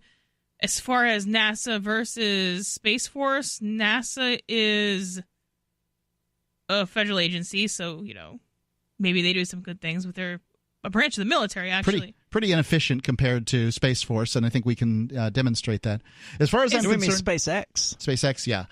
So if anybody goes to SpaceX is heavily subsidized, though. I don't know if SpaceX is a net taxpayer or net tax beneficiary. That would matter to me as far as whether or not I would classify them as private or public. But I know that they receive a lot of subsidies. If a company or organization or human manages to land on a near-Earth object, as far as I'm concerned, they can claim it as their own. They can homestead it. They can live on it, and they can exploit it for whatever resources it has. How am I doing, MX Puck? Oh, this is great. You guys have all had some interesting points. So, like the Wild West, that's their last frontier. That's an interesting libertarian thought. And also terraforming, I don't think it's that far away. And kind of implicit in the question, I think terraforming has to be a possibility. So, as I understand it, humans can't live in spaceships, right? So we only can. We could. If they can create artificial gravity. The only spaceships we have right now that's are easily achieved by having some sort of room that spins around and things like that. Okay. The only spaceships we have right now to test that theory on are U.S. government federal spapeships. So I don't know. By the way, the Mir was purchased by private organizations. The United States government shut it down. They made the Russian, CIS or whatever Confederate, whatever independent states, shut down the Mir when they had already sold it. So, the United States government had no interest at that time in somebody going and setting up in what was a libertarian state in space. So, already you're dealing with governments that have no interest in freedom. Well, our technology is really limited as well. It may not be possible right now, given the current technology, for a human being to survive indefinitely in space.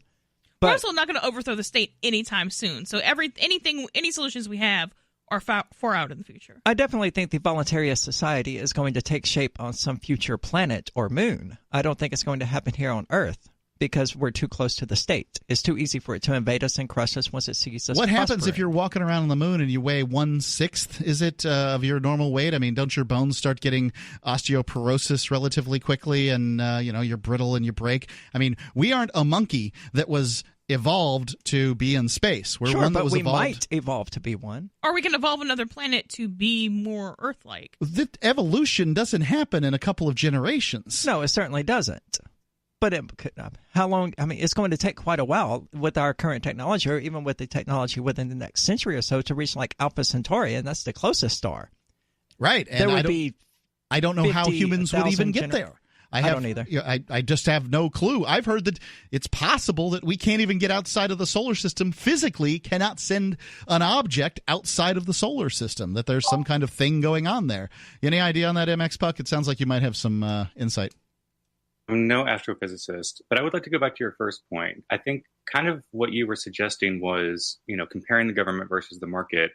I kind of like you might have been suggesting that it's actually like, because government is pretending to solve the problem but isn't actually doing it right, they're so inefficient, it's actually like holding the market back in some ways. Because right. The one thing I think is most important to look at here, besides whether or not climate change is occurring, and I could not tell you, I tend to believe scientists when scientists speak about the things that they say. However, there's this scientist out there called, I think his name is Ian McPherson, and he's from University of Arizona, I think, and he's an evolutionary biologist who says that we only have maybe 2 or 3 more years left until life on this planet becomes completely uninhabitable.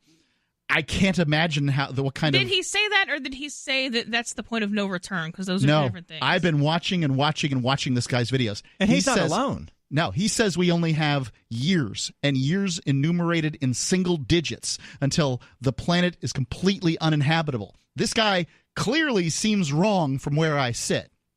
So... there's a scientist that quit his job because he wanted to start a compound and then decided the compound he was at wasn't good enough, so he wanted a compound in Belize. He says that the best solution that you can handle to fix problems now is to love your neighbor and prepare for the end. So I don't know what that to much believe. of a fatalist. That's pretty much a fatalist. MX Puck, I love this question. I hope you call in with more. Thank you. Thanks. Free Talk Live, 855-450-3733. It's 855-450. Free as in freedom here on Free Talk Live.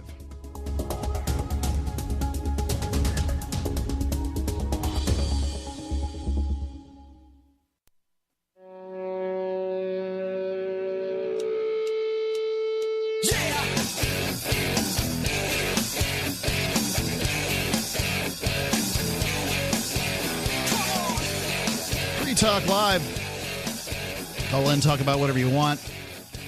Certainly welcome here on this live edition. It's Mark. Melanie. Aria. 855-450-3733. It's 855-450-FREE. Forkfest 2019. It's a camping festival for liberty-minded people of all sorts, going on June the 13th through the 18th. At Rogers Campground in the beautiful White Mountains of New Hampshire. And it's great. It's a lot of fun. I've gone to Forkfest for several years running, the several years that it has existed. And, it's a lot of fun. A lot of people hanging out. People are doing different things. There's man camp. There's some kind of workshop on how to fly drones and different things that are going to be all kinds of activities to be had. You don't have to set up an activity to go to Forkfest. You can just go camping, like I'm gonna. I guess I'm running a radio show too, so probably Ian's gonna do that. I just wander around and eat people's food. Forkfest.party. That's the website where you can get in touch with other Forkfesters, if that's what we're gonna call them.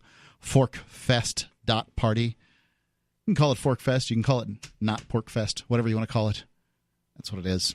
Let's go to the phones. Got let's see, Elijah calling in on the Discord line. Elijah, you're on Free Talk Live. What's on your mind? Elijah just dropped off. Let's go to Keaton calling in on the regular phone lines. Keaton, you're on Free Talk Live. What is going on with our phones? Keaton going once. Keaton going twice. It's not muted on the board, is it? Does not appear to be. Let's just put Keaton on hold and let the board op figure out what's going on there. You had, Aria, brought in a story here that I found to be kind of interesting. And you don't have your device with you today, so I'm going to be reading the story that you brought in. Not to say I know a great deal about it, but hey, it won't be the first time I've read a story on the air that I hadn't read in its entirety beforehand. So this is coming from BBC.com. IS, that's, I guess, the Islamic State, conflict, coalition strikes on Raqqa killed 1,600 civilians. So this is people like the United States, Great Britain, France, working in a coalition to squash the Islamic State that they had created in their invasion of Iraq. In the process, killed 1,600 civilians. And it's important, that's pretty much it, I think, to talk about the civilian deaths in war. Because, frankly, 1,600 sounds pretty good, by comparison. But if you're one of the... I mean, to the 100,000 that we killed in Iraq. Those, not we. I didn't drop no bombs. Nor did I. So the 100,000 they murdered in Iraq. And it depends on the numbers that you read, on these things. It's I know 100,000 is at least certain. Yeah, 100,000 is certainly a good possibility. And this, to some extent, has to do with blowing up hospitals and water treatment plants and things like that, people died of causes as opposed to just having a bomb dropped on the house. That's true. More than 1,600 civilians were killed in U.S.-led coalition air and artillery strikes during the offensive to oust the Islamic State group from the Syrian city of Raqqa in 2017, activists say. Amnesty International and monitoring groups Air Wars said that they had carried out investigations at 200 strike locations and identified 1,000 of the victims. Yeah, identified 1,000 of the victims. They urged the coalition to end almost 2 years of denial about such deaths. The coalition said that there were 180 civilian casualties in this campaign. Commanders say all feasible precautions to avoid civilian casualties were taken in these cases, and the decisions to strike complied with the law of armed conflict. I believe that. I believe they tried not to kill citizens, regular civilians, if they could. Yep. I don't think they intentionally dropped bombs on housing complexes with the goal of blowing people up that aren't the fighters. I believe they just didn't care. Because there's no one who can punish us. There's no one who can punish them.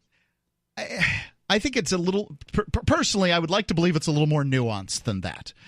They would choose not to do it if they had the option, but people who are not held accountable for their actions continually over and over again tend to act like people who are unaccountable. That just happens. I don't know why anyone's convinced that they're not doing it on purpose. There are strategic reasons to target civilian buildings. If you're trying to destabilize the area, that's what you're going to do. Well, I don't know that the area was ever stabilized. Did it ever have a chance to get stabilized? Well, it seemed to be doing fine under Assad. It wasn't until we made a mess over there that caused the rise of the Islamic State that caused them to go, oh, well, they've also created this instability next door in Syria. Let's take it as well. I mean, and even if it was destable compared to, like, Keene, it still wasn't just having its infrastructure bombed randomly. Yeah, people weren't fleeing Syria for better nations prior to the Iraq invasion generally. I mean, I imagine they would go to the United States or, France or wherever it is that they could get into if they could. Anything to avoid becoming a victim of its foreign policy. But they weren't generally doing that. So you have to look at the responsibility, and the United States does take responsibility. Once an action is taken, then responsibility for the fallout of that action then falls on your shoulders to some extent. Obviously, people who make actions, the opposing actions, they're responsible too.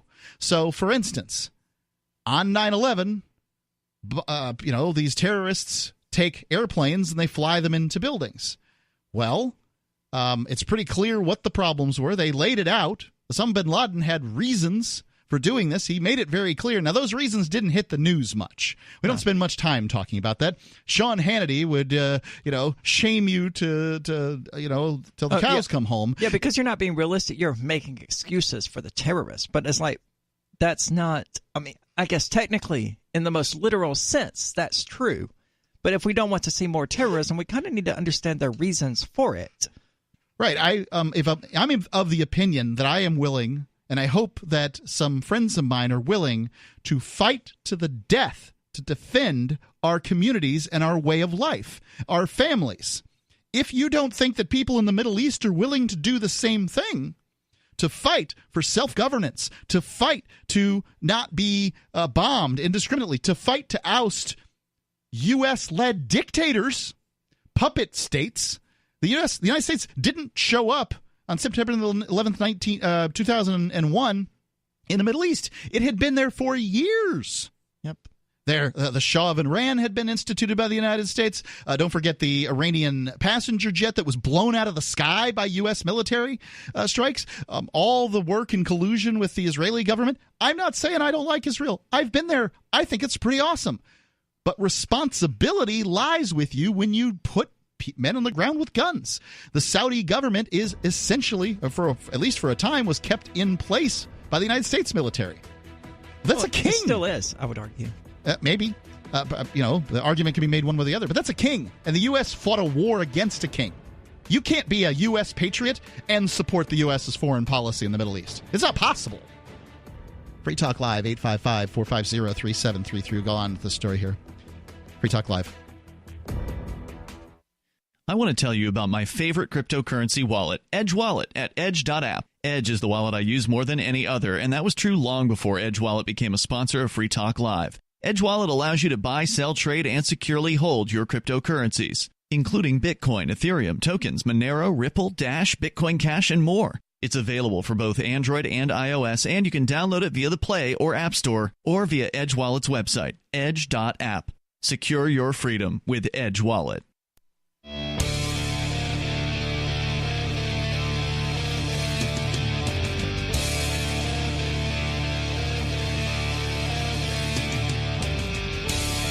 Free Talk Live, 855-450-3733, 855-450-FREE as in freedom. Mark with you. Melanie. Aria. Let's go to the phone lines here. Screw around. We got Elijah calling in. Elijah, what's on your mind? Hi, how are you? All's well. What's on your mind? So before I begin, I just want to say you guys have probably been having a long day, So, I thought I would sing a little song for you. Oh, dear God. Go ahead. All right. You sure Here we about go. this? Well, one second. Actually, let me play. What am I supposed to do? No, you can't sing a song. I mean, it's Free Talk Live. You can call in and talk. Singing is like talking, only sort of more melodically. Okay. That's not going to go on much longer, Elijah. Okay, here we go. Okay. No, I don't want to hear that. Whatever that was, I don't want to hear more of it, okay?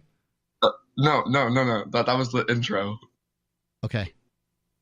Are you going to sing a cappella? Oh, say, can you see by the dawn's early light? That'll do. Yeah. Thanks for the call. I do appreciate it. Hey, if you want to make a poor stab at the national anthem or whatever. Yeah, I don't know if that was more insulting to us or the feds. I don't know who that was insulting to. Because that was it was insulting to the eunuchs out there, I would say. The castrati. Sadly, you can't do that anymore. You can't. Nobody. Sadly, you can't do that anymore. Well, listen. You go find the last few recordings of living castrati, and you'll see this is a pretty unusual voice. Like, they were able to do something by castrating these young men. Yeah, I don't care. They were able to do a lot by castrating them. I would agree. Just saying. Things changed. Let's go to Ty calling in from Michigan. Ty, you're on Free Talk Live. Hey, sorry about that last caller. Well, I don't know what you had to do with it. No, I didn't have anything to do with it, but, that's sort of... I'm sorry his voice was so bad. He was doing his best. Yeah. I don't believe that. Yeah. Well, I had a long conversation with him about the words he couldn't say on the air, so I imagine he sort of was thinking, how am I going to crank these a-holes? And, that's what he came up with. Molyneux did it better. God. Who did it better? Well, Rosie O'Donnell did it. He has a video of him just singing the national anthem for no reason. Go ahead, Ty. Start over. Anyways, so you guys were previously talking about the terrorism, right? Yep, right. Terrorism and blowback. Sure. Yeah, would you repeat what you guys were what your beliefs are and how 9/11 happened? Okay, so specifically on 9/11. Yes. Okay, I'll give you mine. I suspect everybody here might be in line with it. If you disagree or nuanced point, just let me know. That the United States became involved in the Middle East. Some people in the Middle East did not like that United States involvement, specifically the propping up of certain governments, among them being Israel and Saudi Arabia. Those people attempted to use violence to, saw that using violence against the United States or Saudi Arabia in the geopolitical area known as the Middle East was going to be ineffectual. So they thought they'd take it to the United States where it was going to hurt them most. They went after icons, which are the Twin Towers, and they were going after governments, which is to say Flight 93 was aimed at, I believe, the Capitol building, and they flew an airplane into the Pentagon. So this is what I would call blowback. I don't support their actions in any way, shape, or form, but I do think that if a foreign government took over this land, that I might very well be in support of attacks on their homeland. Go ahead, Ty. Okay. All right. So I believe that no matter what your opinion is, that you should respect anyone else's. So I definitely respect your opinion. All right. But I think that it definitely took part. I think that's part of the reason why the terrorists specifically targeted us for that attack.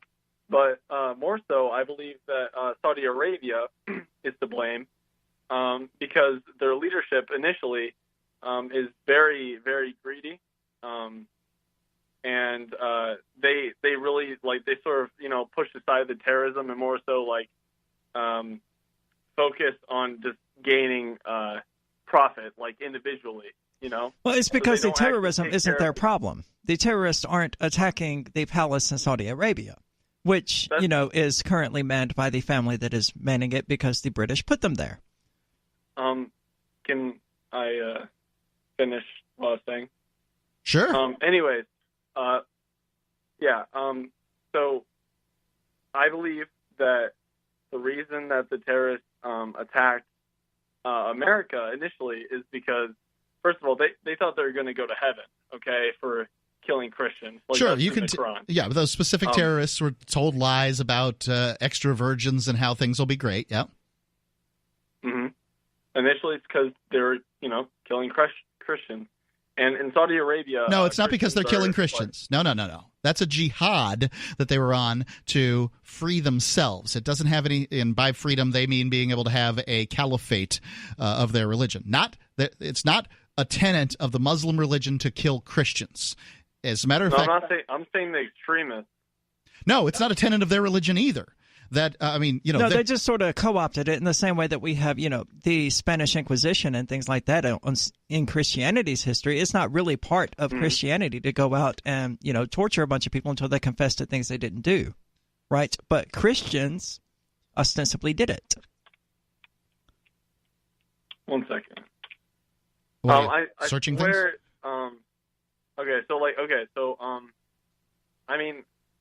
I think that, a lot of the people in Saudi Arabia do hate the Americans.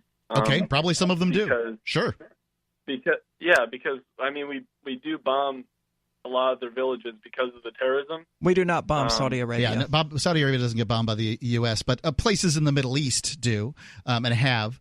Do you hate anybody in the Middle East? Groups of people? Or well, hold on, time out, because I'm not willing to give him a pass on this because he wants to blame Saudi Arabia for 9/11 while not even being aware. There's some really good evidence that Saudi Arabia might be, but not for the reasons he says. But this caller isn't even aware that we're not dropping bombs in Saudi Arabia. He doesn't seem to know what Middle Eastern countries he's talking about. Sometimes when you're on the radio, you can say something like your mind's racing ahead and you'll say some things, and I can see how somebody might say Saudi Arabia instead of the Middle East. Was that what you were thinking, Ty? Yeah, I was more so referring to the Middle East. Obviously, I don't know specifically where the attacks are coming from. Well, many of the terrorists did, in fact, come from Saudi Arabia. A lot of them were Yemenis, too. Yeah. I'm more so generalizing terrorism as a whole. Yep. Islamic terrorism as a whole, right? Sorry, what? Islamic terrorism as a whole. I'm saying that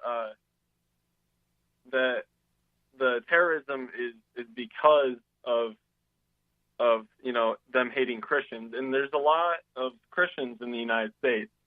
And I don't think it's because they hate Christians. I really don't. What about Christian terrorism? I mean, someone bombing you continuously is a good enough reason to hate them. You don't need kind of extra reason.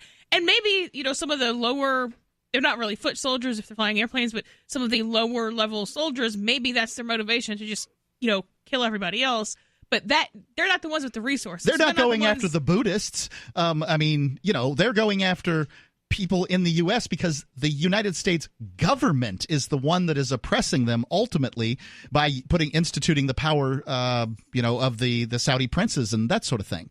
It's not about their religion. If it was about their religion, they'd go after other religions too. If they go after Switzerland, there's a Christian country they're not bothering because Switzerland's not bothering them. Well, that's a good point. I mean, they're not bombing the Vatican. They're not bombing France. They're not bombing, Spain. That's not true. They are bombing France. Well, there have been terrorist attacks in France. Yeah. Ty, I do appreciate the call, and you can call back on this, but I've got other calls too. Thank you so much. Oh, okay. Well, thank you for your time. Yeah, no problem. 855-450-3733. 855-450-FREE. If you don't get everything you want to say said in one call, there's always tomorrow. We're here 7 days a week. Free Talk Live.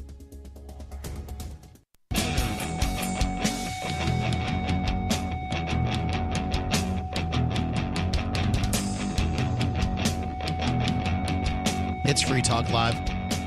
Check out the AMP program at amp.freetalklive.com. Support what we do here, which is open the phone lines for people to sing the Star Spangled Banner really badly. It's Mark with you. Melanie. Aria. 855-450-3733. Let's go to the Discord lines. We've got Gene, the Christian anarchist. Gene, what's on your mind? Hello, y'all. I'm in the South, so I got to say y'all. All right. Well, in fact, all of us here are from the South, and we may y'all you at some point too. Yeah. In fact, I found out that Aria, you're right. You were right down the street from me when you lived in northern Mississippi. Now I know. Well, I know that because you said Mississippi. Mississippi, yep. And not Mississippi. So anyway, I called in to say why I distrust history, and that includes the Bible. I mean, as a Christian, I believe a lot of what's in the Bible, but a lot of things I don't believe because I don't believe in history. History is written by the winner, basically the winners of every conflict, so it's always written by the Gunnerment of that particular time. And if it's not written by the Gunnerment, it certainly is influenced by them. Yeah. So I'd say that there's some parts of the Bible where the history was actually written by the losers. The Shadrach, Meshach, Abednego story, Daniel in the lion's den. These are times when they were actually written not in Israel, but in Babylon, when the Jews had been moved from one location to another. And but it certainly was influenced by the winners, and yeah. And it can be it could also be influenced by the losers. They may twist things and emphasize things and maybe invent a few things that didn't actually happen. But I've got an example here of exactly why. I could come up with a million examples, but this one is really good. Yeah, go ahead. Because who killed Lincoln? You can answer that question right now. Yeah, it was John Wilkes Booth. All right, and what happened to him? The doctor killed Lincoln. Mudd. Oh, Mudd was the one who treated John Wilkes Booth, not Lincoln. Yeah, but what happened to Booth? What does history tell us happened to Booth? I don't even know. A better example is Benedict Arnold, who has been known throughout history. He killed Lincoln? How could that be possible? Let's finish this story. Synonymous with traitor, but this example is better, right? Because Benedict Arnold was actually betrayed by George Washington, and that was why he turned to the British Empire. Actually, my example is better, and I'll show you. Okay. Because according to written history, John Wilkes Booth was burned in a barn by the troops, and therefore, end of story. He's dead. Okay, but that is apparently not what happened. I did see a story recently where they're saying maybe he escaped or something, right? There is I'm not plugging Discovery Channel, but there's a Discovery Channel series called Mummies Unwrapped, and the guy there who is one of these Egyptologist experts. Anyway, he went through, because there's apparently a story that he continued on. He escaped. They obviously killed somebody in that barn, but it wasn't Booth, because there's another guy, actually that apparently lived by two other names, John St. Helen and David E. George. And they took photographs in this study, and they put them through computer analysis. They have photographs of these three men, one from 65 is the oldest one, which was the picture taken of John Wilkes Booth, because he was an entertainer. So there were actually some pictures of this guy. Pictures of the guy, yeah, sure. Yeah. So then there's another picture of John St. Helens from 1877 and another picture of David E. George from 1902. And apparently according to them, I don't trust anybody 100%, but they say it's a 99% chance that these three photographs are of the same man, which means that John Wilkes Booth did not die. What did John Wilkes escaped and went on to live? Where did he go live?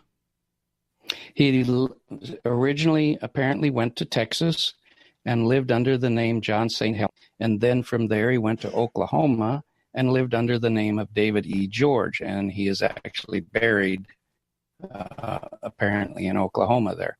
So I have to dispute you, Shane. I don't think this is a good example of the history being written by the winners, because I think it's more likely in this scenario that the military thought Booth. Well, let me finish. I think the military thought that Booth was in the barn, so they burned it down, and they simply happened to be wrong rather than purposefully misleading people. What I'm saying, this is a perfect example of how history is wrong. I'm not necessarily trying to stress the point that it's written by the Goonerman. I'm just saying this is an example, a very good one, of exactly why I don't trust history. Right, we're all regurgitating a fact here. We could all say 100 and some years later, we come up with scientific evidence that proves that John Wilkes Booth was not killed. Or something close to it. I don't know. I think it's an interesting point. Thanks for the call, Gene. Appreciate it. I mean, Facebook's facial recognition algorithms can't tell me today and link it to the person that I was 5 years ago. So they could certainly do me. They did me in high school. I look very different than I did 5 years ago. Well, so I was thinner then. I can't imagine that taking this person across 40 years or however long it would have been is actually going to produce a reliable result. And I don't think that anybody's ever claiming, our system of figuring out history is 100% accurate with no failure rate whatsoever.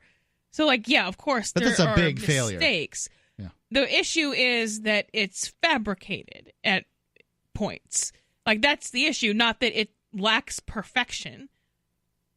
Let's go to the phones. We've got Penguin calling in here on the Discord lines. Penguin, you're on Free Talk Live. Hey, guys. I just wanted to call in. I was listening to the caller a couple calls back. And the guy, the one that sang the Star Spangled Banner?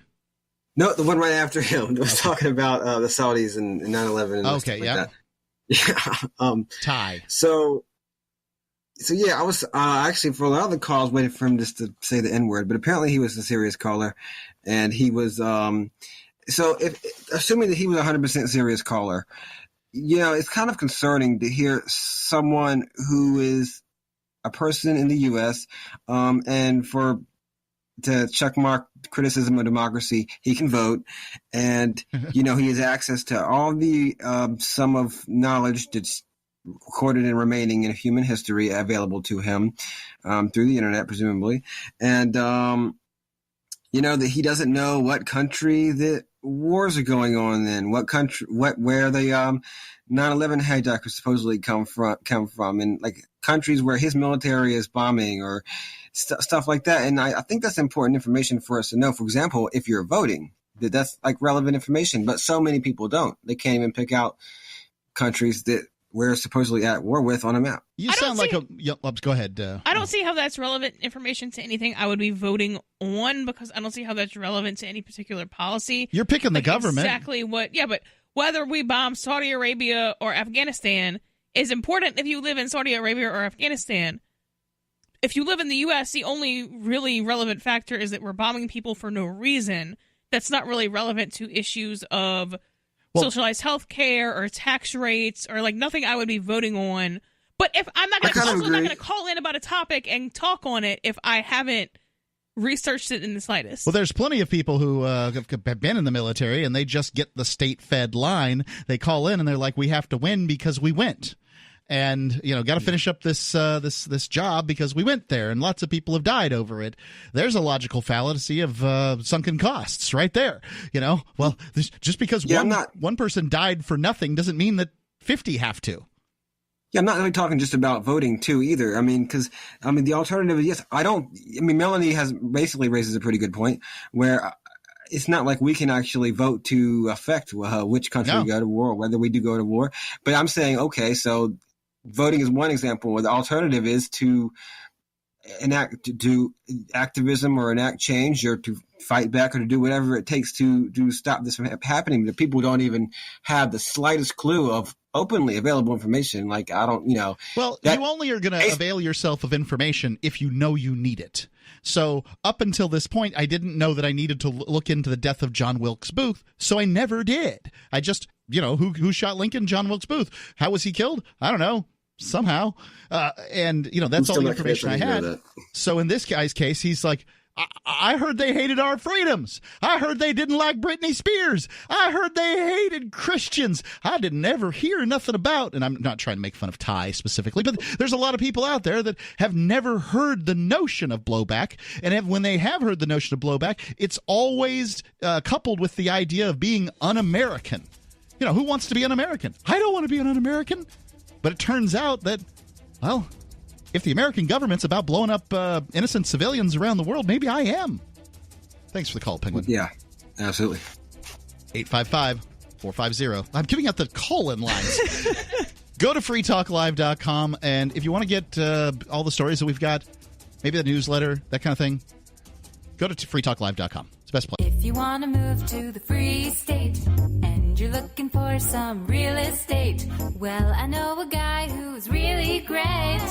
It's the realtor Mark Warden. Looking for a great real estate investment? Consider New Hampshire, which is ground zero for the Liberty Movement. Your first call should be to Mark Warden from Porcupine Real Estate. He's more than just a real estate agent. He's your New Hampshire concierge. Where are the best places to live? Do you want farm, city, the burbs, or forest? Do you want a duplex or multifamily building so that renters pay your mortgage? There are homes in all price ranges in New Hampshire, and Mark can help with financing too. Invest in liberty and property. Mark Warden can help.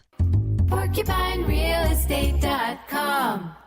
Are you concerned that liberty, free market economics, and the values that made America great are no longer taught in schools? Well, so am I. So I got my son the Tuttle Twins children's book series. My name is Jack, and I'm 11 years old, and I just started the Tuttle Twins. So far, I have learned that some people can use the government to ruin the economy and destroy people's businesses. Give all the young people in your life a chance at reason and clear thought, because they're not going to get it at school. There are 9 books in the series, and each one teaches a set of ideas that children aren't getting elsewhere. Go to TuttleTwins.com and use coupon code FTL to get 40% off. Again, that's TuttleTwins.com.